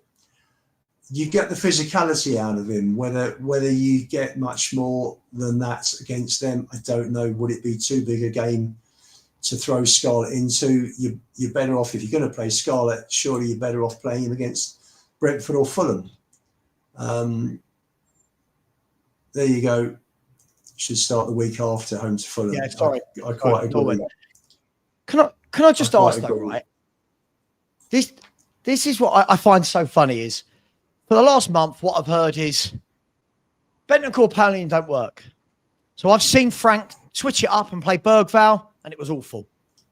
I've seen Frank switch it up and play Sarr. It was awful. The problem is here, no one wants to actually admit the truth. No one wants to actually admit the truth here. We're so obsessed with these young players being better than they are. We are. We're so obsessed with these young players being better than they are that we're pretending that they're going to be better for the team than a player like Paulinho. Whatever than Bentancur. Whatever anyone thinks about Bentancur, right? Hang on. Whatever anyone thinks about Bentancur, he is superior to Bergvall, and he is superior to Gray, and he is superior to Sarr. He is, whichever way we look at it, right? Whenever Sarr has played, we lose all control of the midfield. We lose all control of it because he can't pass the ball. When Bergvall plays, he just keeps running forward and losing the ball. We lose control of the midfield again. We saw it against Monaco. We saw it against Bodo Glimt, right? But still, fans go, we need to be more progressive. I've got a crazy idea. If we want to be progressive, buy a progressive ball-playing midfielder. You can't polish a turd. Like, you've got to buy the players you need. You've got to buy the players you need to play progressive passing football. And this is why whenever I ask, I keep getting the same answer. Sarr. Well, Sarr plays. People complained at the weekend. Bergvall played. They complained. Maybe they're just not there. Maybe we just haven't got that player. That's why I want to see Gray in that position and given a run. Don't see we've got anything. Don't see we've got anything to lose. You've tried Bentancur, Sarr, and Bergvall at home in the first 6 games, and we've got 5 points. Nothing to lose. If you're going to give kids a chance, like Odegaard, like Tell, then I think this is the year. This is the season for Frank. This is the season. I think as far as the transfer window is concerned, Sav, I think, as I've said before, on many occasions, we've had 10 years. There you go. Want to be more progressive. We don't want Xavi Simons to play. We want, but it's mad, isn't it? This is what I mean, Chris. This is what I mean. Our fans right now, they don't know what they want. What we want to do is we want to criticize everything. We don't know what we want because whatever Frank tries, everyone is telling us it's wrong. See, Ellie's another one that's not listening. I'm not talking about the assists and goals. We're talking about having control of a midfield and progressive passing. Bergvall and Sarr do not have that progressive passing. Right? People take as though I don't like them. Watch Bergvall play. His passing is terrible. He is not a passer of a football. He's not. I know we want him to be, but he's not. And again, I'll say this, Lubo, again, as I said, everyone saw Bergvall have a couple of good games and put him there. They put him on this pedestal and he's not done anything. Well, you had Bergvall. Good point here from Joshua. Frank started Bergvall and Xavi against Chelsea and actually steamrolled us in midfield, didn't they? You know, I know Bergvall went off after 15 minutes, but you know, listen, it's so we want to be brave, you know, then we don't want to be brave. Well, you're going to be brave at the Emirates, or you're going to be clever and sensible. Got to be brave in the right moments. Got to be brave in the right moments. At the right moment, but you've got to make sure that you know. Listen, they're going to have the majority of the possession for sure. They'll have probably 60-70% possession against us. This isn't true. I'm going to bring this up again. No, I keep hearing this. No. This is not true. This is not true. Sam, people have a different opinion. No, facts. I think Bergvall is much better than what you think. This is opinion, mate. It's football opinion. At what? But at what? You can't tell me what he's good at. People see Bergvall's passing ability differently to yours. I do. I think he's better. But the data doesn't lie that it's not very good. Well, okay. This is the problem with 2025. I've got a different opinion. Sure, but the facts are showing that his passing isn't good. Yeah, but but the facts are showing that his passing isn't good, right? I watch with my eyes, right? Every game I watch Bergvall with my eyes and go, yeah, you run around a lot. I've got no doubt you run around a lot and you bustle into people, but his passing's not very good. Right? Well, Ellie's just put Eddie's just put Sar's passing accuracy is 85%, Bergval's is 79%. Yes, Sar's better than Bergval. Yeah, I've not argued about Sar versus Bergval. I don't think it's not 79%. Again, not terrible. But it's not like it's 56. You're not listening. No, people aren't listening. Again, I'm not talking about how many 5-yard passes you complete. I'm talking about being a passer of a football. I'm talking about being the guy that connects the dots, right? Now, Bentancur might be safer with it, but does it better than those guys, right? He does it better than those guys. That's what my eyes show me and the data shows me, right? At the end of the day, I don't think any of these, but I said this in the summer, again, I got knocked down. I don't think Bentancur, Sarr, Gray, Bergval, Basuma, I don't think any of them are good enough if you want to be playing at this level. I don't think any of them right now are good enough. Gray and Bergval might develop, but right now, they are not good enough, right? Right now. But all I've heard is, Bentancur, Paulinho don't work. So when he tries different things and it don't work, it's, he doesn't take enough risks. And you're like, so the problem's now shifted from Bentancur and Paulinho to the problem is somewhere else on the pitch. Could it just be that we don't have the players? Could it just be that we don't have the players to play the way that fans want to see? I think we're lacking. Talking about Eureka, stop this. Again, you're trolling again. I'm talking about this season. This season, Eureka. Last season is gone. This is this season. Right?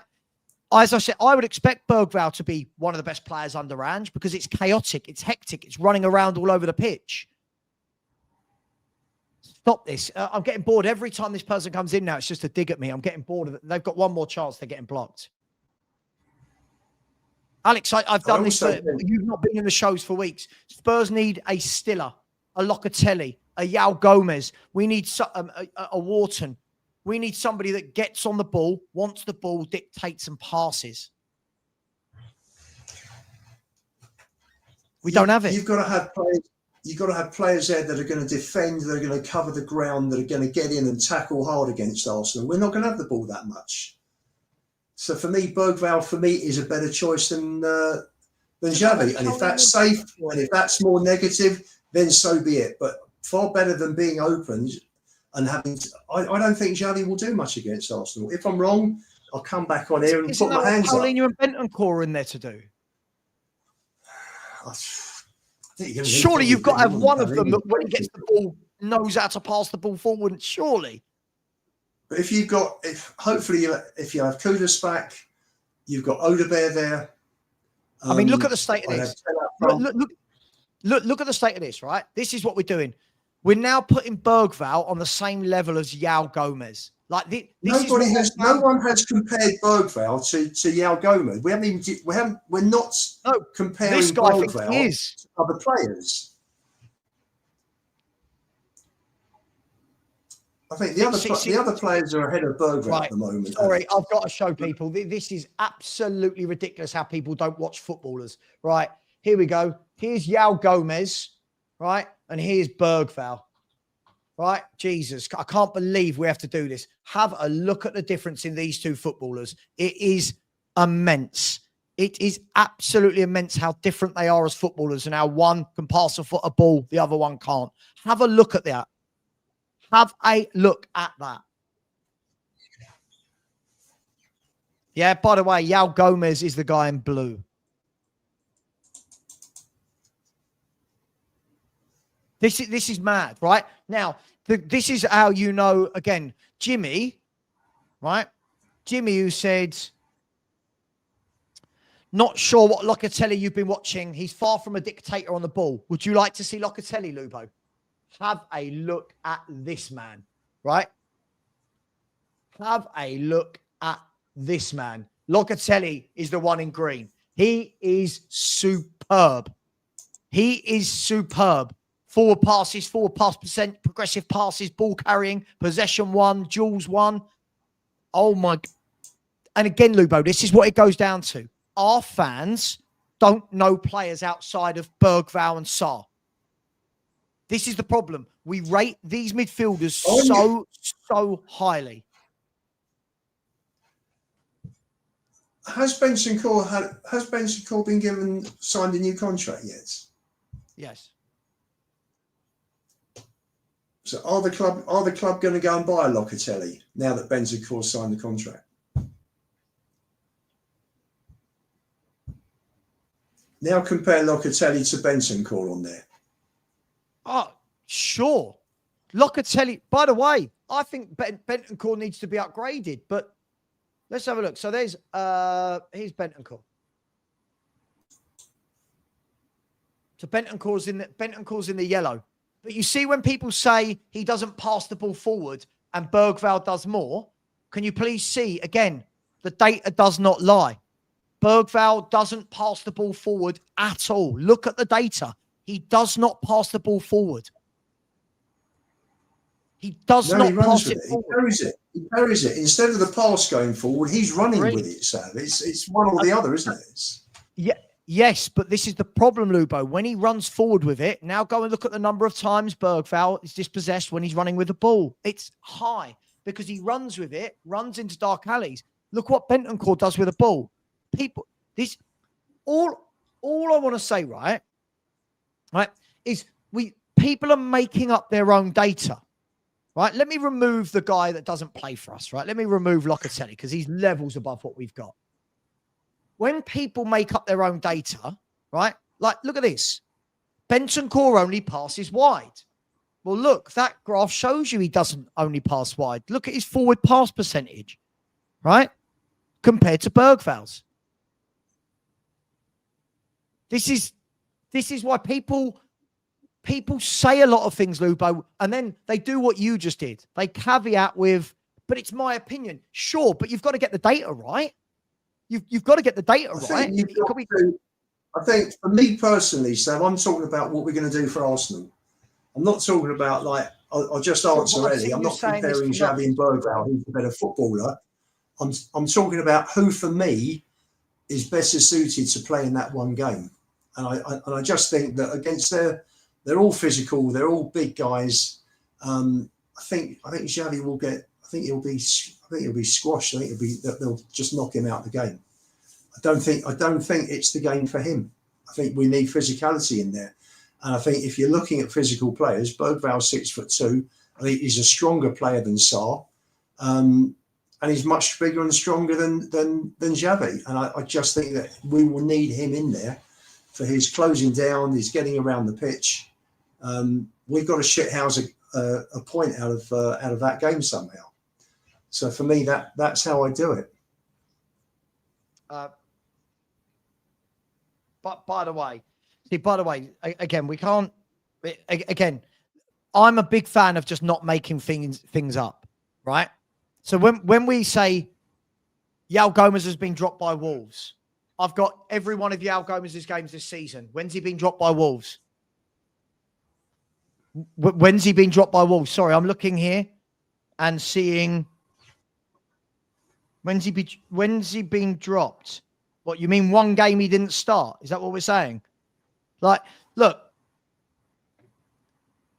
But for me, Lubo, I just think that we've got to be really careful what we ask for, right?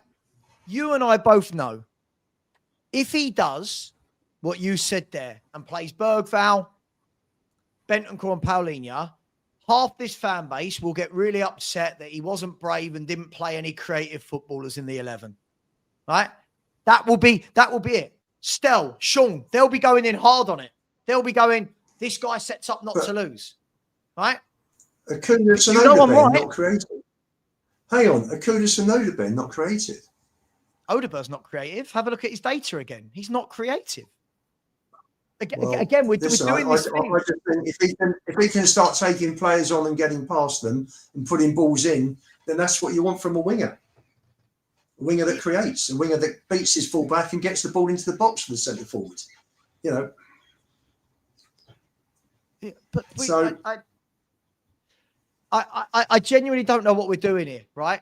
What a guy has 1 assist in 26 Premier League games, and we're now calling I'm not him interested in creative. what went on last season. You just said that was last season. And Last season's finished. And this season, This he's got 1 season, in 10. no, Odegaard is improving.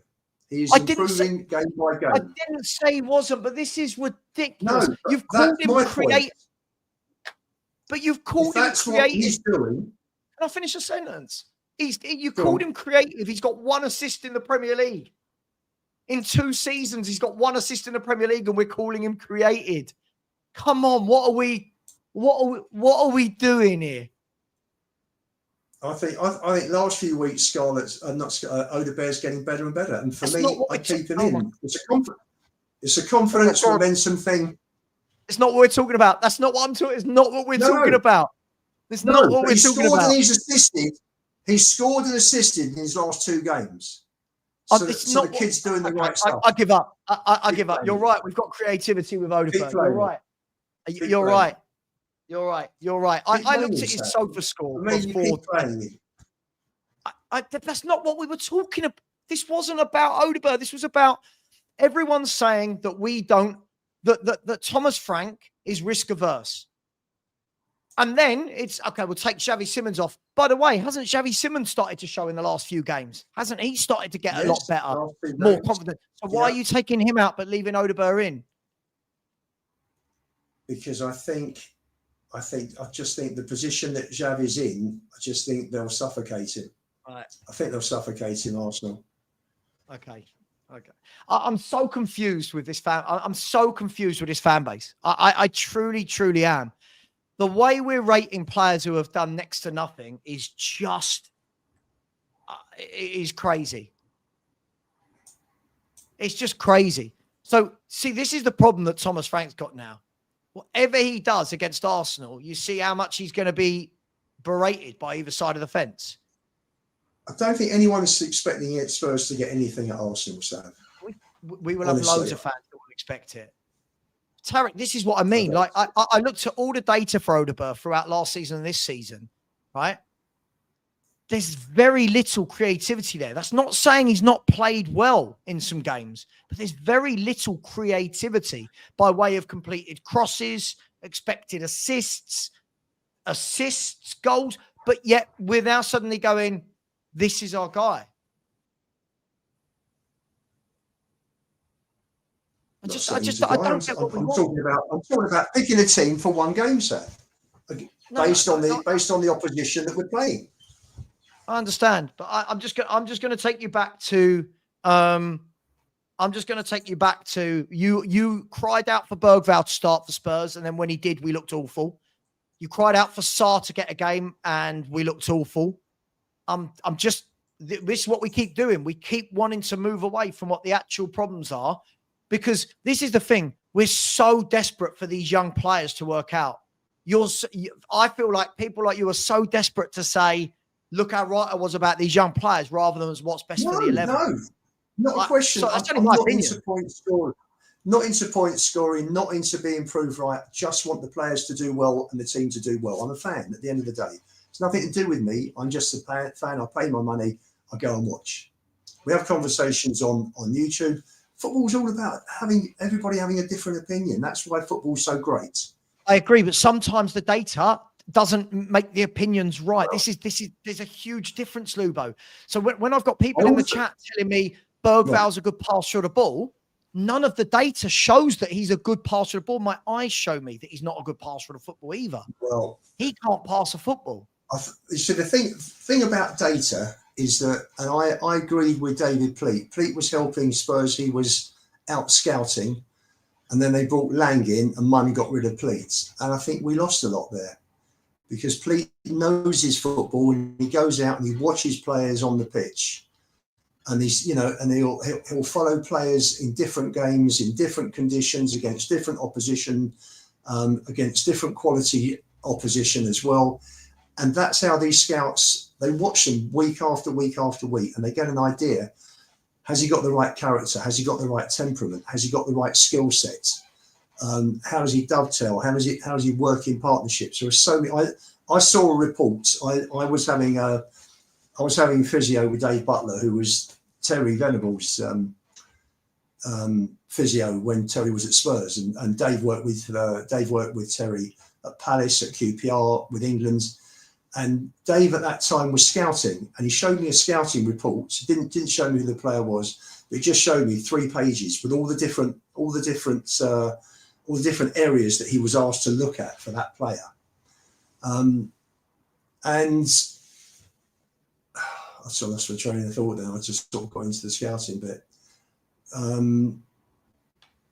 So I've sort of diversified a bit. What were we talking about? Can I just go back to Lubo? While you think about it, can I just go back to I'll come back to it in a minute. Now do you see why I was so pissed off for our window? I hate the fact that I'm sitting here debating Sarr versus Bergvall versus Gray versus Odegaard versus Tell. I can't stand that this is what we've let our squad get to. Well, I'll come back to that in a minute. I will answer that. Just to come back, the point I was making was it was about scouting with eyes and seeing players against the way Lang has brought in data analysis, and now Frank has changed the way they do data analysis at the club. Because you've got to have scouts that see players. It can't just be data analysis. That can't be the only criteria that you judge a player on. No, I'm judging them. Okay, I don't. I watch Bergvall with my eyes and go, yeah, you're all right. Nothing stands out. And then the data I look at and go, yeah, nothing stands out. Same with Odegaard. Odegaard, as I said to you at the beginning of the show, had a good game against Man United. No one said, you haven't heard me say he hasn't, right? I didn't say anything bad about it. He had a good game. But unlike some people, I don't lose my mind over one good performance. For me, do it again, then do it again, then do it again. When you get consistency into footballers, I start to take notice, right? Start to take notice. I use Bergvall as an example. Bergvall, for me, works bloody hard. He works really hard. I'm never going to knock him for that. For me, it's just a bit like a bull in a china shop. Runs around without actually doing a lot. Lots of bundling people over, lots of carrying the ball into dead ends. I'm aware he's young, but that's why when people put him on that pedestal, I'm sitting there going, we'll see. But straight away, people have gone, he's amazing. And I don't see that he is. Papa Sarr's another one, Lubo. Use Papa Sarr. Papa Sarr has his uses. Papa Sarr is a good athlete, wants to drive with the ball into dangerous areas. But again, when he gets in those dangerous areas, when you ask him to do something technically with his feet, that's where you start seeing he's not a good footballer. He's a good athlete. He's not a good footballer. But technically, I just don't look at these players and rate them the way like you do, the way like Sean does. I don't rate so many of these footballers. And that is why we don't play. Said it last year, the year before. This is why we're not going to play good football with these footballers. You've got to buy technicians of the football.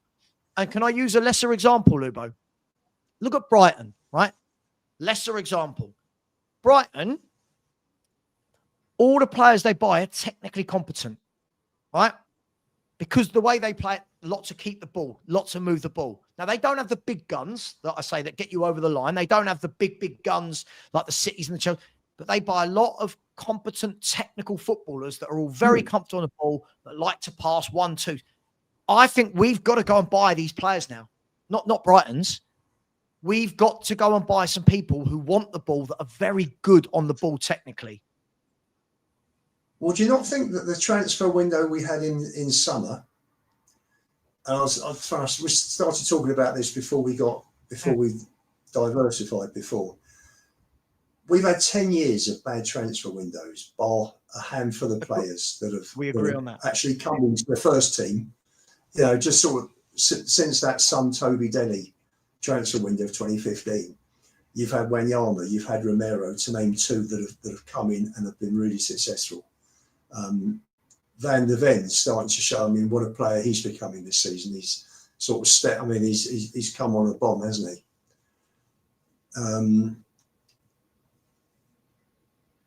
And the transfer window in the summer, in terms of who we bought and who we brought in on loan, so just sort of cover it as one, because they're all in for the season and they're all playing.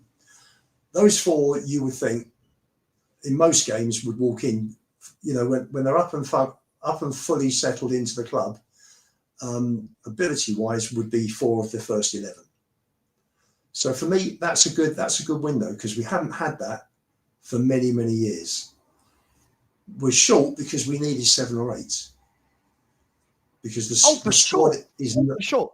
And all those years of neglect have left us with an incomplete squad, an unbalanced squad, and a squad that has lots of gaps in it.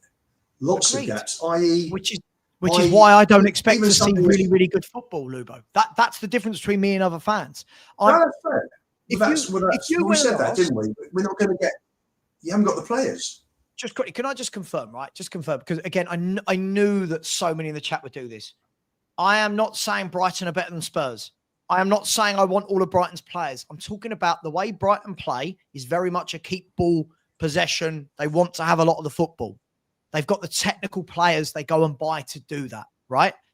What I'm saying is, if we want to become more of a keep ball team, you've got to go and buy the players that do that. Dembele was a keep ball footballer, right? Christian Eriksen, very good at Harry Kane. These type of players, very comfortable on the ball. I look around our team now, and the players I see comfortable on the ball, Lubo, are the ones sitting on the injury bench. Maddison, Kulu. These are good technicians of a football, right? These are people that go, yeah, give me the ball. That's fine. I'll get it back to you. Right now, I think we've got a lot of reactive players. I think Bergval's reactive, Sar's reactive, Basuma's reactive, Johnson's reactive, Tell is reactive. Odegaard, I think, is neat and tidy. I think Odegaard's neat and tidy. I need to see more of him, right? Richie is reactive. And by reactive, I mean, these aren't people that are, go, give me the ball. Do you know what I mean? Get me the ball. I'll take a touch. I've got time. If we don't have those what players. You're describing is, say, you could fire a ball at Bale at any speed, at any angle, at any height, and the way he controls it, moves away with the ball. For me, this is what you're talking about. That type of player who's comfortable on the ball. And there was a situation on, was it Saturday, where Danso ran the ball out of, was it Saturday? Danso ran the ball out of the back 4 and basically lost his feet. Just not comfortable on the ball. Great defender, solid defender, but when it came to carrying the ball out the way Romero does, chalk and cheese. And this is the sort of footballer you're talking about, and it all depends on the policy. This is what I mean, Lubo. See what we do. He's a different player to Dembele. Nothing like Dembele. What are we doing here? This is the thing. Was more, when people go from a moderate type mold. This is when people go from opinion to troll-like behaviour. It's that. Listen, all I'm saying is this. I think, and I said this in the summer, right? We've got a lot of midfielders that are the same. So I look at Paulinho, and he's the standout, right? Because he is the one that does his DM job. Win it, give it, right? Is that fair? He's bloody good at it. Win it, give it. He's a midfield destroyer. Now, I look at the other 5 number 8s that we've got, right? He's a 6, obviously. I look at the 5 number 8s, and I've said this for a very long time, by the way. This isn't this year. This isn't hindsight. I don't look at any of them and go, yeah, cool. Yeah, you've got whatever the X factor. Yeah, you've got it, right? I look at Wharton of Palace and you go, yeah, there's something about you. You can play.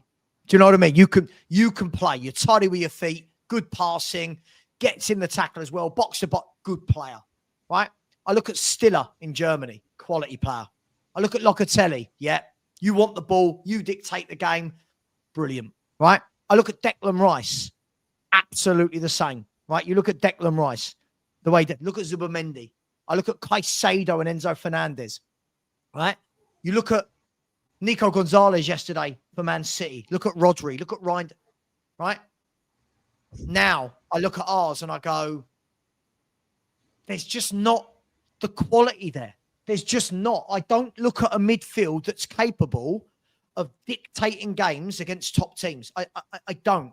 And we always had that. That's when why, you looked at Dembele. That's why we're 6th and no higher this season, Sam. Tommy Huddleston. These people were technicians of a football, right? They wanted the ball. How good was Tommy Huddleston's passing? His passing was great. Unfortunately, had he had an extra couple of yards in pace, he would have been a phenomenal player. That's what held him back. Of course, but you know what I'm saying? Tommy Huddleston was always available for the ball. Right? He was terrific. His shooting was great. He hit the ball so cleanly, and that's what you want. We haven't got at the moment. Yes. To be, and I know I'll get stick in the chat. For me, Gray's very comfortable on the ball, and I want to see him proceed, develop, and then I think he will get into our first team. But he's comfortable on the ball. He never panics when you see him playing the back four. When he's on the ball, he's under pressure. Never ever panics. Is he strong enough? But you haven't at the moment. We haven't got an 8 that's been playing this season, like a Modric that you need, and that's what we're lacking. And you mentioned all those players that played for the other clubs. You didn't mention there's Rodri for City, who's probably the best of the lot. I mentioned Rodri. That's why we are. That's why we're going to finish 6th at best this season, because there are certain places, certain positions in the team that we are well short, and because of that, over 38 games, we are going to fall just short of, I think, of a Champions League place. So, unless they do that, now they've just tied Bentancur down to a contract. Are they going to go out and buy a Bentancur replacement now? You know, for me, I've been told the club are looking at a left winger as the priority in the transfer window. We also need, for me, I would sell Richie, replace him with Tony, even if it's a loan period. So then you've got Tony, Muani, and Scarlett. Solanke, God knows when he's going to be back. Frank couldn't even answer in the press conference the other day whether he'd be back this side of the new year. So that doesn't sound promising. If he's had an operation, Frank can't even give a return date. That's quite worrying. So based on that, doesn't look as though Solanke's going to be back anytime soon, unless Frank's keeping it up his sleeve and doesn't want anyone to know, and all of a sudden Solanke turns up on the subs bench at the Emirates Sunday week. But I'll ask you this, Lubo. I'll ask you this, right? If you look down the years at all of the best teams that have played and the midfield that they've had, right? There's quality, right? There's ball players.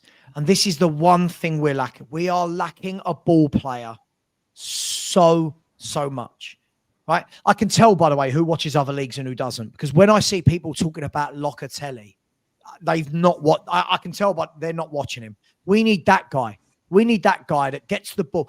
You know that guy that it doesn't matter how slow or quick they are as runners, but they're always in space. They've always dropped intelligently into that space to pick up the ball, and they know what's around them. They've scanned the pitch, almost like they've got X-ray vision. They've got that vision on the ball. Ericsson was a fine guy.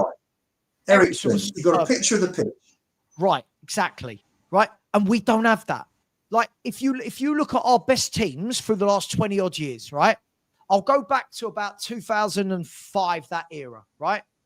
If you look, when we bought 2004, whatever it was, right? When we bought Michael Carrick and he was playing in the Martin Yole team, right? That Martin Yole team started to look good, right? And you had Michael Carrick in there. 06. Yeah. What? 0506, right. That was 0506. You had Michael Carrick in there that every game, it didn't matter whether the centre-halves had it, the full-backs had it, the wingers had it. Michael Carrick said, give me the ball, right? Give me the ball. I'm always in space. I will control the game. Fast forward now to the next good team we had, which would have been under Pochettino, under Harry Redknapp. Harry Redknapp put Modric in the midfield. That midfield four. Parker. Scott Parker next to him. I'll get in there, right? He had Modric and then had people alongside him like Huddleston, right? Like Parker, like Palacios, depending on which year, because he had 4 years, Harry, right? Yeah. And that allowed, you had the work rate and then the player on the ball, like Modric, that says, you know what, you kick everyone, you do all the box-to-box stuff, give me the ball, I'll control. Now you move to Poch's team. He had Moussa Dembele and Wanyama, right? And Moussa Dembele was absolutely superb. Give me the ball. I'm always in space. Even if I'm not in space and I've got 3 men on me, give me the ball. I'm not losing it, right? Progressive passes to get the Spurs team going forward. Since that, who have we had? Name me one midfielder since that team that we've had that you look at and go, cool, yeah, you can dictate a game. And now look at the team's performances in the last 6 years because of it, right? So since Dembele, what did he leave in 2019? Dembele? Yeah, January right. 2019. So in the 6 years since Moussa Dembele has left this football club, we have been a transition team. We have been a counter-attacking team. We have been a hard-working team, a methodical team, a team that go route one to Kane and Son. Not one of the teams in the last 6 years has had a midfielder that sits in that midfield and dictates a game, right? I'm not talking about Sean said Maddison. He's a playmaker. I'm talking about the guy who sits in midfield, the guy who sits in that 2 in midfield and controls a game of football. We have not had it for years and years and years. And until we have that, we will not be a good team to watch. I'm telling you, there's a correlation between teams that are good to watch and their midfielders. No. I'm telling you. I know. Carrick, Modric and Dembele were the last 3. Should have been Ndombele, by the way. Should have been. He had the ability to be world class. He was special. Absolutely. When he decided to turn it on, he was absolutely brilliant. But it was so infrequent, wasn't it? But he didn't train well. See what I mean? No. Listen, we know. I think we all know where we're short. We're short in several. We're short in several areas. I think. For me, I'd go and buy it if you want to challenge top 4. And I'm a big Vicario fan. I would get Mannion. I'd go and buy Mike Mannion from Milan. If Spurs are serious, they've taken 90 million early against the TV money that they got through the financial institution. Then they bought £100 million worth of shares. So there's 190 million sat there ready for transfers that I know of, plus anything else that the club have got. And remembering that all transfers are split normally over 5 years. Worst ways you get a two-year deal like West Ham insisted with Declan Rice. Normally it's 5 years. So there's plenty of money there in January if Spurs can find the right players. Stroke next summer. Next summer should be a massive summer for Spurs. It really should be. That's probably going to be, for me, the most important, the biggest summer transfer window the club's ever had. Because if the Lewis kids are serious, and they are serious about making this club a footballing force, the way they're a financial force, then they will spend big money next summer. So next summer should be really exciting. January might be difficult. I think January will be about getting the right loans for players who aren't getting the necessary minutes that they want to impress their international managers. And obviously Tony wants to play in the World Cup. He's nowhere near Tuchel's squad at the moment. Nowhere near. So he gives you something different. If Kane were to get injured, Tony gives you something different than the other strikers that they've got in the squad, like Ollie Watkins. So for me, it's more about loans, getting good loans in January, and then buying big in the summer. And then next year should be exciting. And then next year, hopefully, you'll have new players. You'll have the players that have missed the best part of this season. Frank would have had a year to work out who he wants to keep and who he doesn't. So he'll get rid of what he considers to be dead wood.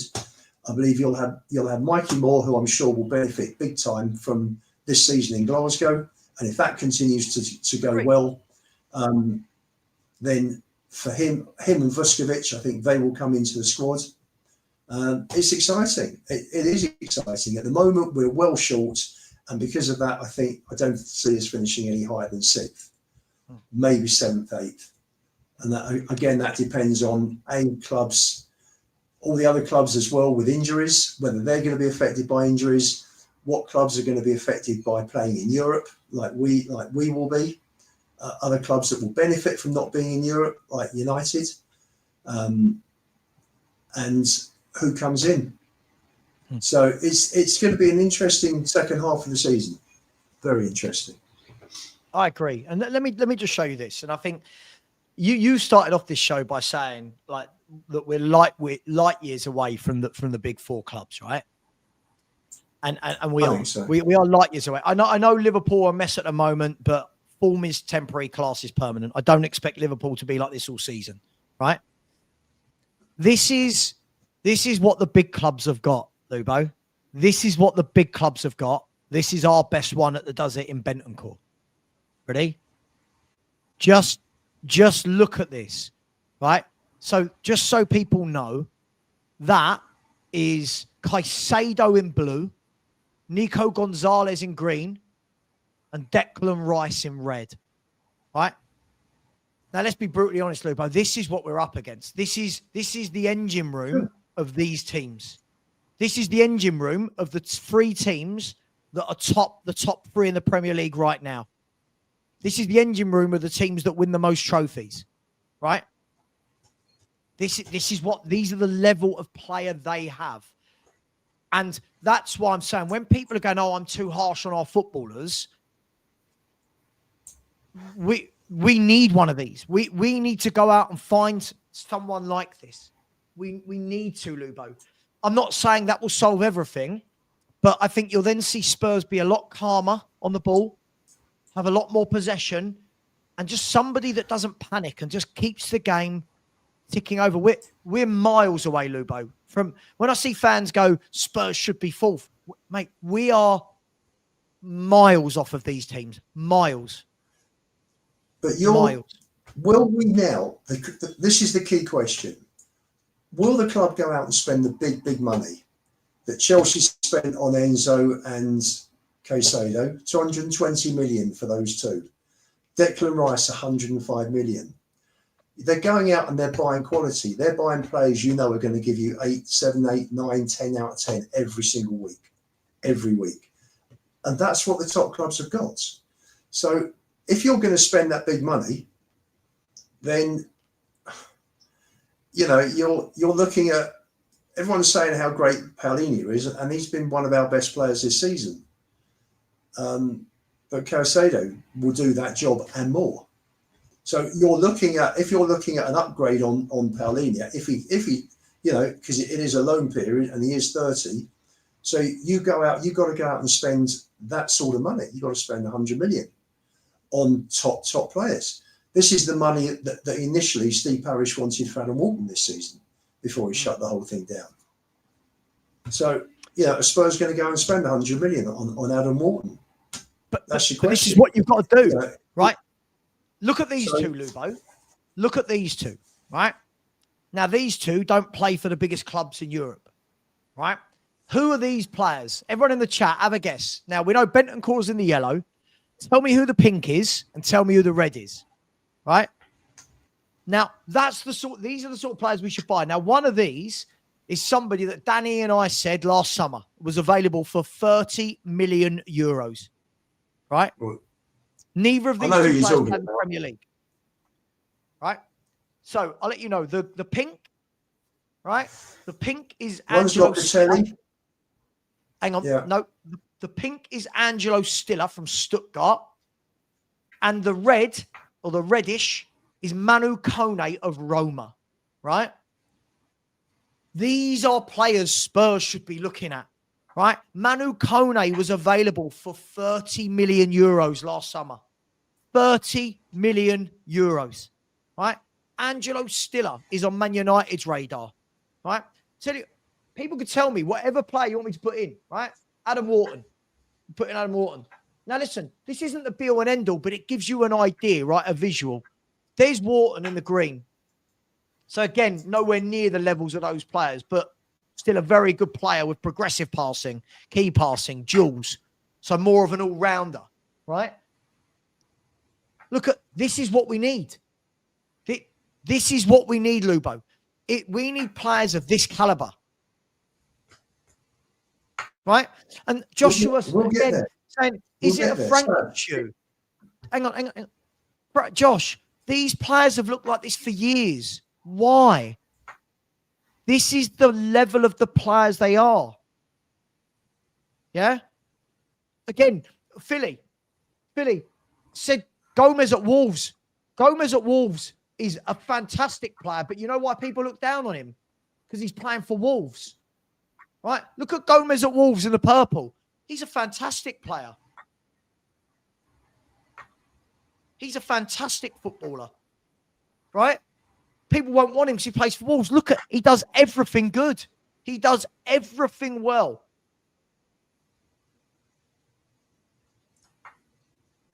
Sure, they don't take into account everything, but they give you an idea. They give you an idea, Josh. And these players are levels above what we've got in midfield. Like, levels above. We've got a lot of midfielders that are decent and might come good and it carries the ball. Right, let's look at somebody wanted Locatelli in there. Locatelli's the blue. Look at them, right? All very similar footballers. We need, Lubo, we've got to go and find this. And these boys cost money. These boys cost proper money. They cost money. I said on our show last week, one of the shows last week, I said, we need to spend 300 million to go out and buy, for me, 4 quality players. And if we do that, then the whole dynamic at Tottenham changes. Everything changes. Then you've got the players coming back in, you've got the kids coming through, then you're starting to get a bloody good squad. And it's going to take, Frank, for me, I said this to you, Sav, it's going to take 3 or 4 transfer windows. Great. For Frank to get Frank to get his squad together. You know, we were saying, I think last night, weren't we, or the night before, we were saying, you know, you've got several good players at the club that are of a very good level. And I put Romero, Van der Ven, Paulinho, Kudus, I think are 4 very, very good players. And then you've got to drop down. You haven't got enough players at the club that are of that level of a Romero. And that's what you need. And all the other top clubs have got 8, 9, 10, 11. We've got 4. I'm not talking about goalkeepers. I'm just talking about outfield players. We've got good players. We've got several good players. But and after that, you know, you got kids coming through. I'm not even gonna. I can't give an opinion on kids because you don't know how they're going to develop. They could be, you know, players could be absolute ballers, or they may not make it and they'll finish up Championship or League One players. And that's our issue at the moment. And that comes down to 10 years of basically, and this came back to my 7-point manifesto. You had owners who were more interested in profit than glory. And hang on. All the other clubs. Sean, a minute. He wants to write these down. Sean, are you watching? He's giving his 7-point manifesto again. By the way, for anyone, the yellow, you're talking about different gravy, right? We're now talking about that is Goretzka of Bayern Munich. Yeah, you're talking about. We're talking about the elite footballers in the world now. We are talking about sorry, Lubo. So Sean's listen. Sean's chairman. This was the problem. And, you know, he was never going to spend big money. And unfortunately, the transfer within Ndombele put him off. He looked at that and thought, well, I've just spent 54 million, plus I'm giving him 10.4 million pound per year wages. So that finished up £106 million loss, basically.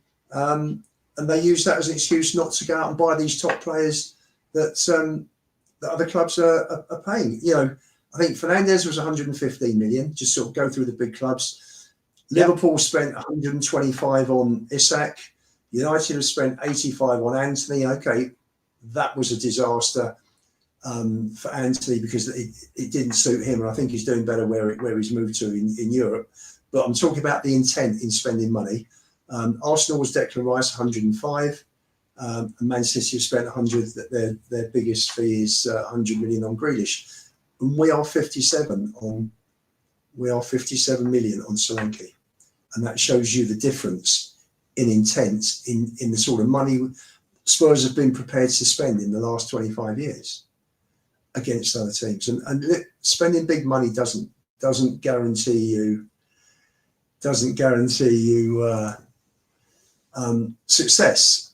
But if you're paying big money for top players and your scouting is first class, you know, when Arsenal went to West Ham and West Ham wanted 105 million, Arsenal knew what they were buying. They were buying a player they were going to get top performances out of week in, week out. That's what we need. We need these top players at the club. Agreed. But Lubo, I keep saying. By the way, guys, let me just say, I'm not watching these players and then going to data MB. It's not that I'm going, oh my God, I've never seen a player. Let's have a look.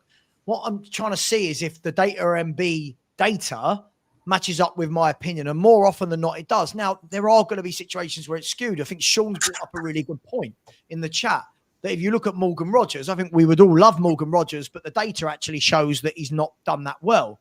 But when you watch Morgan Rogers play, you would. But when you look at a lot of those midfielders that I brought up, their data is amazing for most things. Now, you're right, Lubo. I've said this for ages. When people say, oh, well, how comes we were able to beat Man City, for example? I've always said this. Average players or decent players step up from time to time, right, Lubo? Hence why you have giant killings in cup competitions. Like, look at Crystal Palace.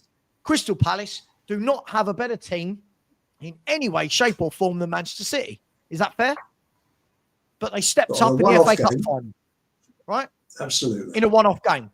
But now, here's the difference for me. Right? This is the difference for me. When you want to see good performances week in, week out, and I don't think, by the way, there are many teams in the Premier League who play well week in, week out. I really struggle to find many. The better players are consistent. The better players give you better performances week in, week out. Now, I want to use an example of a team similar to us, but what I think the difference between them and us is. Sean, are you in the chat? You're going to love this. You're going to love this, Sean. This is for you. This is for Aston Villa Talk Show. I look at Aston Villa. If anyone wanted a bit more of that picture, there you go. There's done him dirty there. To be fair, I'm surprised he's not done one back. But I watched Aston Villa yesterday against Bournemouth, right? And I tell you what stands out, the key differences that stand out between the route Villa have gone and the route we've gone, right? Now, you can tell me if I'm wrong or not. Aston Villa, for me, I put them in the same bracket as us. I think Spurs, Villa, United, Newcastle should all be in that bracket, right? I don't think we're in the Chelsea, City, Liverpool, Arsenal bracket. No. I think we're in the next bracket down. Is that fair? Yeah, you'd agree with that. Now, Villa, for me, the difference between what they've done and what we've done is I look at Villa and I look at a powerful, physical set of footballers. Villa have gone for maturity, experience, and physicality in most positions on the park, right? And I'll explain this. Look at the goalkeeper for a start. Emi Martinez is powerful. He's a big unit, right? Comes out. He's a big guy, right? You look at Cash and Digne. Cash and Digne are fullbacks. No wing backs. They are out and out seasoned pros as fullbacks. Konsa, Mings, Pau Torres, senior pros. So far, no kids, right? Senior pros. Look at their midfield options, which was fantastic yesterday, by the way. Kamara, McGinn, Anana, powerful. Senior pros, powerful units, athletes, powerful on the ball, powerful tackling, powerful driving with it. Then you look at Morgan Rogers from an attacking midfield perspective. Powerful unit. He's powerful. Ollie Watkins is the exception to the rule as the striker and the runner. Even then, when they're bringing on, and whatever people think of these players, Donny Marlon, Gussan, they're powerful lads. That is the difference between Spurs and Villa for me. I then go through ours. Simmons is lightweight. Johnson is lightweight, right? Sure. I think Bentancur, to a degree, is pretty lightweight. Gray, lightweight. Bergvall, I don't know what Bergvall is, right? Do you see my point? I look at what Villa have put together, and I look at what we've put together, and they've got a lot of men, a lot of powerful men in their team. I think what's happened over the last year or so, and it's being seen this season in the Premier League, is that it's all about power and physicality. And the amount of entertaining games is dropping big time. You know, that there are very few games that you come away and you think, I've been really entertained. That was an absolutely brilliant game. But what Villa did, interesting, you mentioned Villa. Villa have stretched themselves to the limit where they had to sell players as well. But they've stretched themselves to the limit in terms of wages against revenue, the type of players they're spending and what they've got to pay for them and what they've got to pay them. Whereas this season, we've started off by bringing in 4 players who would get into our first 11 and paying them proper wages, which is the first time. We bought 4 kids plus Solanke a year ago. So, unfortunately, we had the money. We didn't stretch. We should have bought 8 players instead of 1 plus 4. It should have been 4 plus 4 because Spurs had the money. There was no excuse. They tracked Gallagher all year when Gallagher was never going to leave Chelsea. They got involved with Pedro Neto, but Chelsea ambushed Spurs at the last minute. So the money was there. And we got left with kids who weren't ready and Solanke, who's not prolific. Agreed. Agreed. We agree on most things, Lubo. We do agree on most things. So I just like apart from the kids. Every now and then. Apart from the kids. No, but it's not that I don't like the kids, Lubo. But that's the difference in policy, Sav. We never stretched. With PSR, FFP, we've never stretched. All the other clubs stretch. We are well within the money we can spend in the transfer market. I'm not even talking about wages to turnover, because we're stronger than most people because our turnover is in the top 3 or 4 out of all the Premier League clubs. In fact, we're probably top 7 or 8, including Bayern Munich, Barcelona, Real Madrid, PSG. So there's no excuse for Spurs not to go in heavier than they have done.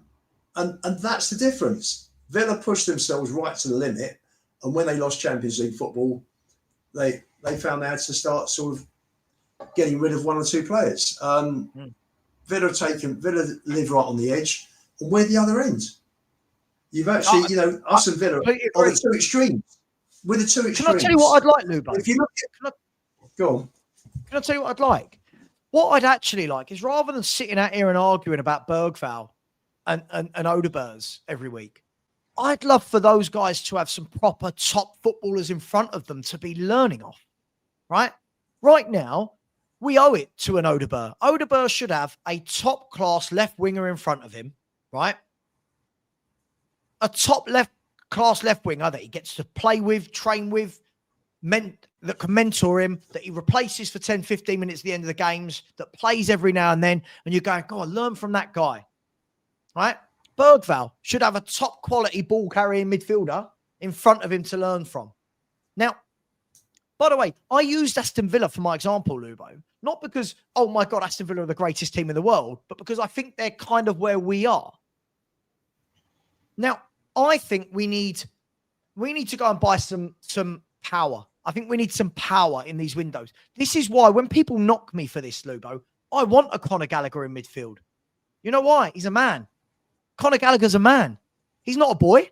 He's a man with an engine that runs, that passes, that tackles, that heads, that gets forward, that gets back, that gives his all, that's always fit. Our fans go, no, but he's not Papa Sarr. No, he's not Papa Sarr. He's much better than Papa Sarr, right? I want a Tony. I want a big bloke up top who goes, you know what? See you later. No, someone's whipping in a cross. You know what? I'm going to get there first. And we don't have that. So I'm all for these. Don't get me wrong. If you go and buy a little dainty left winger, I'm cool with it. If you went and got Malik Fofana, for example, I'm cool with that, Lubo.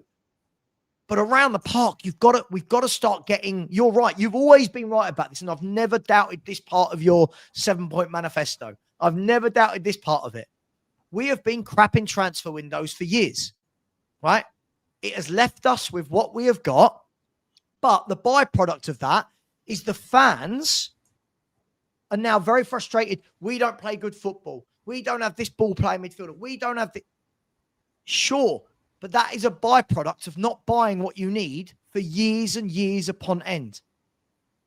Yeah? Go and get a Morgan Rogers. See, for me... Kane should have gone. There should have been, for me, find another 30, 40 million, go and buy Osimhen with the Kane money. Go and buy a top centre forward. Doesn't matter if he costs 120 million. You've got 85 million for Kane. Go and spend that money. Sonny's gone. Who's going to replace him? They must have realised Son's 32. He can't go on forever. Whether it was this season or next season, we've got to be looking at it. And why wait until he decides when he's ready to leave? Go and bring someone in. You know, Ferguson always used to look at and his strength. And he said, apart, the only one he ever got wrong was Yap Stam, who he let go too early. But apart from that, Ferguson got rid of the players at the right time before they started going down and their transfer value started dropping, and their value to the team match by match started dropping. So the club should have had someone in to replace Sonny, regardless of the conversations that they had at the end of last season. This should have been going on a year ago. But Lubo, and they never had, because we've never had the right people at the top of the club who think in terms of footballing success. Okay, and now we've got to see it. Now, I'm looking at this. Lubo. Are you okay for time? Are you all right for time? Are you? Yeah, go on. Yeah. So this is the same player last season versus this season. This is a Premier League footballer, central midfielder, right? Anyone in the chat want to guess who this is? So this is the yellow was him last season and the blue is him this season, right? Now, you would say, from looking at that, this is everything Tottenham need in their midfield, right? Look at it. Excellent carrying, forward passes, percentage, key passes, progressive passes, duels, possession one, right? This is Elliot Anderson of Nottingham Forest, right?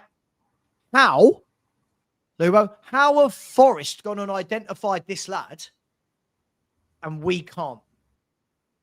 Why can't we identify our own Elliot Anderson? And he went straight into the Forest team and did well. You can see from the data this season, he's kicked on another level, right? Why are we not able to do this? If we're not going to spend 100 million on a Declan Rice, why are we not able to find this? Scouting. Oh, you're on the phone. It's okay. Funny, I've talked to Sean about this morning. I actually said, go and get Anderson, Wharton, and Tony. Go and get those three, really, for your 6, your 8, and your 9. And the whole thing changes, totally. I personally think that if Anderson goes anywhere, I think he'll go back to Newcastle. He never wanted to leave. That's his hometown team. Anderson was gutted that he got pushed out of Newcastle because of PSR. So yeah. Carl, the reason he went was because of PSR. Apparently, they didn't want to let him go, but they were in massive PSR trouble, and Anderson was the one that was going to make them money. I mean, look, guys, I mean, we could play about with that all day long. And listen, I really want to, before we end, I really want to say, I'm not saying that you just look at that and go, oh my God, they're amazing. But I think many people watch Forest and we look at Anderson and go, yeah, that's what we need in our midfield. Yao Gomez, Wharton, Locatelli, Stiller, all these players. For me, you are 100% right on this, Lubo. Until Spurs go the extra mile. We talk about Frank taking risks. Let's have the board taking some risks. Let's go out, and I'm not expecting this in January because January is notoriously difficult. I'm expecting something in January, though. Next summer, let's go out and go, you know what? Let's leave it, sorry for this horrible sports analogy. Let's leave it all out on the pitch. Go and give the manager, I don't care. We could talk about who the manager is. Whoever the manager is in the summer, go out and say, right, we want Tony. We want Wharton. We want Semenyo. Go out there, put the money down and go on then. We have now done our bit as a board. We've done our bit. We've just given you 300 million. You've just bought 3 or 4 top footballers. Now it's up to you on the pitch. And as fans, we then go, well, hang on, the board have backed. But right now, these are half-hearted windows. Even when you look at this window, Lubo, that's just gone, right? Muani on the last day of the window was all very much to do with Solanke not being fit, panic. You know, you've seen Simmons the James Maddison YouTube channel, right? Have you seen the James Maddison YouTube channel? No, I've seen it. Right. James Maddison's got a YouTube channel and he did an hour-long video and it was talking about his injury and it was in and around the time of the PSG game. And it showed him having an operation, right? Watching the PSG game at home, right? And then it showed him 2 days later than the PSG game. So that would have been the Friday, right? Yeah, 15. Going into Spurs training ground and he's talking to Solanke, who's getting massaged on his legs. And he goes, Dom, how's the injury? And Solanke goes, like the face basically says, no, this isn't good.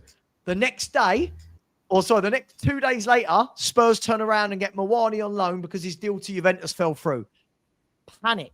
Just sheer panic. Muani was that a couple of no, that Muani was 1st September, wasn't it? It was a couple of weeks later, wasn't it? Yeah. So but for me, that's what I mean. It was panic with Solanke. It was a reactive decision, wasn't it? Yeah. For me, if you sold next summer Richie, Solanke, Bentancur, Sarr and Johnson, then you're going to get 150 million. Sure. Anything. A lot of wages off the way. You're definitely going to get 100 million for those 5. That's for sure. Richie, maybe you get 20. Solanke, you probably get 30. Bentancur, maybe 20. Maybe 20 for Sarr, maybe 20 for Johnson. Okay, there's 110. So you've got 110 million. We've got 190 already from the share rights issue, plus the money that we've taken in advance. So 110, 190, there's 300 million. Go and spend that 300 million and go and get some top players. Right, I just think they will. If they don't, they may as well sell the club. Can we agree on something? They may as well sell. Before we wrap up the show, can we both agree on this? These next 4, 5, 6 signings at this football club need to be quality. It cannot be any longer 18-year-olds that we're saying in 2-3 years they're going to come good, right? It needs to be quality. Now, that doesn't mean they're all going to hit the ground running. Some players take longer than others. But do we agree on that the signings coming in now? Yeah, for sure. We've got the kids. So we've got the kids. I believe we've got kids now that are going to come through. We don't need any more. We've got them. We've also got coming through from the under-18s. We've got Luca Williams-Barnett, we've got Tynan Thompson, and we've got Junai Byfield, who are all being spoken about as potentially being good enough to come through for the first team. So we've got the kids. Kids are there. Those 3 coming through would have been with England in the World Cup, under-17 World Cup. They're playing. I mean, Williams, Barnett. The fact the three of them are all playing under 21 football at the age of 16, which is absolutely fantastic for kids of that age to be playing in the next level down from the first team is superb. And yes, I know under 21 to first team, there's a chasm. I understand that. But, you know, these kids are looking good. They're representing their country as well. If they carry on developing the way they have been, then we've got three great kids there. I think more will come through. I think Vuskovic will come through. I've got every hope for Gray, Odebear and Bergvall. We've got plenty of kids. There's no shortage of kids. Look at this, Lubo, right? We need top players. You've got a squad of 25. I want to see a squad of 25 top players, or as close to that as possible, because that's what the other top teams have got. We have got Kinski, Phillips, Vuskovic, Takai, Bergvall, Gray, Saar, if you want, Donnelly, Moore, Luca Williams, Barnett, Thompson, Odebear, Tell, Lancashire, Valise, Yang. We have got so many. Abbott. Right. Got so many. Yeah. Right. We have got so many kids. The next signings, the only way I take an 18, 19-year-old is if we're buying a top 18, 19-year-old who's ready to play immediately. And there's not many of them about. For me, if Spurs go and do that, Lubo, if Spurs go and do more of those signings, it will tell us in the summer that nothing has changed. It will tell you that nothing has changed. If we go out in the summer and buy Semenyos, Whartons, Stillers, Locatellis, Tonys, Vlahovic's, it will tell you, hang on, we're serious here. We're serious. Sure. That, for me, is going to tell me, did they turn down the bids to buy the club because they want success, or did they turn it down because they plan to continue to doing what they're already doing? That's the big thing for me. Yeah, Dorrington, Melia, Ajayi. There's so many of them. Hardly any of them will make it. We know that. That's just the life of football. But let's see, Lubo. No excuses now. We'll see. There's no excuses. We'll all know. We'll all know by September the 1st next year whether these guys are serious or not. Of course. And, if they are, then if they are, it's going to be a really exciting few years. It's going to be a brilliant few years. This is where I agree with Stel. I don't agree with a lot of what Stel says. I think he's too harsh on the manager. I don't think he's giving him time. But I will agree with him. Said, if they back Frank, right? If they back Frank, that's when you turn around on September the 1st and go on then, mate. No, don't get me wrong. Not win the league immediately, but go on then. Go and compete. If they don't back him, we're just going to be in this vicious cycle again. Frank will be gone in a year because we won't be progressing. The next manager will come in and then we'll have the same thing again. This is a real crossroads moment for Tottenham. This is a real crossroads moment for Tottenham. If they don't back him, they might as well sell the club. There's just no point in them hanging on to it, honestly. Agree. They would have, for the 200, what is it now? 250, they put another 100 in for 350 million that they have invested in the club for their 87%. They may as well sell it for 3 billion, 4 billion, whatever it is, 10, 8, 9, 10, 11, 12 times what they're going to get for it. There's just no point in them hanging in there. Really isn't. There's no guarantee there's going to be an NFL franchise. There's no guarantee at all at this stage. So, a lot of it's speculative. Back him or sell. That's for me. And I'll be more pissed off with Enoch if they don't back him after saying that they're serious about the club than I was with Enoch under Levy. Yeah. Because Levy never made any, he never pretended that he was interested in the football. Never. You could see he wasn't interested. You could see it was only ever about profit. So I'll be even more pissed off. And I'll be with Sean and Billy T on the demos every single time. Mate, I completely agree with you. I completely agree with you. Look, one thing I'll just show you is I know January is a tough window. We know it is, right? We know it is. For me, I would love to see that Spurs are working some miracles right now. Lang, Paratici. I would like to see their working miracles and looking at some loan signings. I would go and say, can we have Lookman on loan for half a season? Tony for half a season? Gallagher, if he's not getting loads of games at Atletico for half a season. Look at that team straight away there, Lubo. Look at that team. Now, that's without Kulu. That's without Maddison, right? Look at the power I've just added with Lookman, Gallagher, and Tony. Look at the goals I've added. Look at the experience I've added, right? Now, I'd love Spurs. I'm not saying just these three, but something like this. If Spurs have got anything about them right now, Lang, Paratici, all the intermediaries are going to be looking at deals like this for the January window. If we've got anything about us, and not on January the 30th, Lubo, not on January the 30th, we go and get someone. I'm talking about week 1, boom. But will we see it? Well, we've got Sunderland on the 4th, Bournemouth on the 7th, FA Cup on the 10th. We've got West Ham on the 17th. We've got Dortmund on the 20th. 24th, can't think. 28th is Frankfurt. We've got some big games in January. We're going to play 6 or 7, 8 games.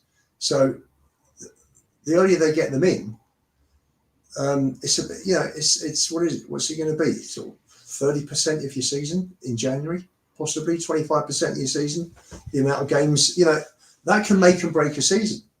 You've got FA Cup, Champions League. We're not going to win the Premier League, but for the Champions League, if we get a good run, that lifts the club's profile as well.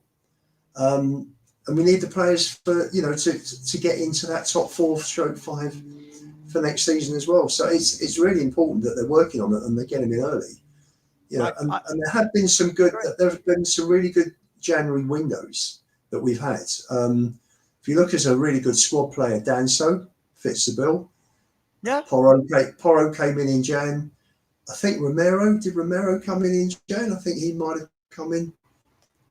Porro came in. Romero came in after the COVID season, didn't he? I think that was September, October. So it can get done. It can get done. Let's see what happens. Tony's a no-brainer. Frank's been in talks with Tony. If they can work out, I'm not sure how it affects his tax situation. Because if you go over to Saudi and you're being paid without tax, then I think if you come back into this country, but you can always, I suppose, you could put a signing on fee to cover tax. I suppose. Well, it all depends. Because Sean and I were talking about this the other day, saying like, if he goes on a loan, does the tax rule still apply? So all of these things. But listen, I was just using those 3. By the way, people in the chat, I think some have missed what I said. I was saying, like, if we can't buy big in January, loan. That was my point. It was, can we do some clever loans in January? But people saying Semenyo. I'd love Semenyo. I think getting Semenyo out of Bournemouth in January is going to be so bloody difficult. I don't think people realise how difficult that's going to be. It's going to be very tough. Apparently, his release clause is 75 million, Lubo. But apparently, there is a stipulation in his release. The word apparently is at play here, Lubo, right? Apparently, it's got to be paid like it's something massive up front. So apparently, it's not just 75 million over like 5 years. Apparently, it's like, I don't know, I'll make this up, but like 35, 40 of it in one go. So not many clubs do that. We'll see. So I think that's a summer transfer for somebody. But look, in January, Rodrigo on. Listen, this is where I want to see. Last thing I'll say before we end the show, I want to see Paratici pulling up trees. Show us. Go and do something where we all go fair play. If you get Rodrigo on loan from Real Madrid, I'm just using that because the guy said it. You got Rodrigo on loan, you turn around and go, cool, we've had a blinder. Who done that? Right? What I don't want to see is that we're getting more average players on loan or more average signings in the summer that we're all going to sit here and go, who would you start, him or one we've already got? They've got to come into the 11, haven't they, Lubo? The new signings have got to come into the 11. Pretty much, or 12, 13th, 14th players, because it's a squad game now, isn't it? So for me, they've got to be. It's got to be a player that comes in that's very similar to in terms of ability to the player that's in the first team. So that if the player from the first team gets suspended or injured, then the drop off is negligible, if anything. So, if you're looking at Man City mix and match, don't they? And players come in and players go out, and you think there's no difference there, is there? And that's what we're looking for. That's what we need. And for competing, just to compete, we've got to have that. Ed, by the way, completely agree with you. Yeah. But this is where I think we've got to utilise the flip side to this, is getting players in a World Cup year that aren't doing well or aren't playing regularly. That's like, i.e., the reason I use Conor Gallagher, I would be tempted to say, for example, Conor, you're not playing week in, week out. You're not playing week in, week out. Do you want to come and be the midfield general in my team? I'm just an example. That's all I'm saying. But you'd be looking at homegrown players with Gallagher and Tony as well. So that would solve another issue, because we've only got 22 players registered for the Champions League instead of 25. So, there's two of you three. I've not timed you out. I've not seen you in this chat the whole time. I'm not sure who you are. If my mods are timing people out, please don't time them out unless they're really rude. Anyway, look, I'm going to leave it there. What I will say, first of all, thank you to Chris Kendall, who has sent me a coffee on the Buy Me a Coffee app, and just said, looks like you need one. Thanks, Chris. Thank you. Really appreciate it. Richest Man has also put in a coffee as well. No words, but put in. Thank you. And one of my channel members. Big up to you. Thank you, lads. Really appreciate that. Smoky Boy said, great visual data. Savva says it all. Look, Smoky Boy, what I would say is that data isn't the be all and end all, right? But I think what it does on first glance is gives you an idea of, listen, when I put Declan Rice and Rodri and still, when I put the top midfielders in the world in there, the data didn't lie. It all went like that. When you put our midfielders in, it all went like that.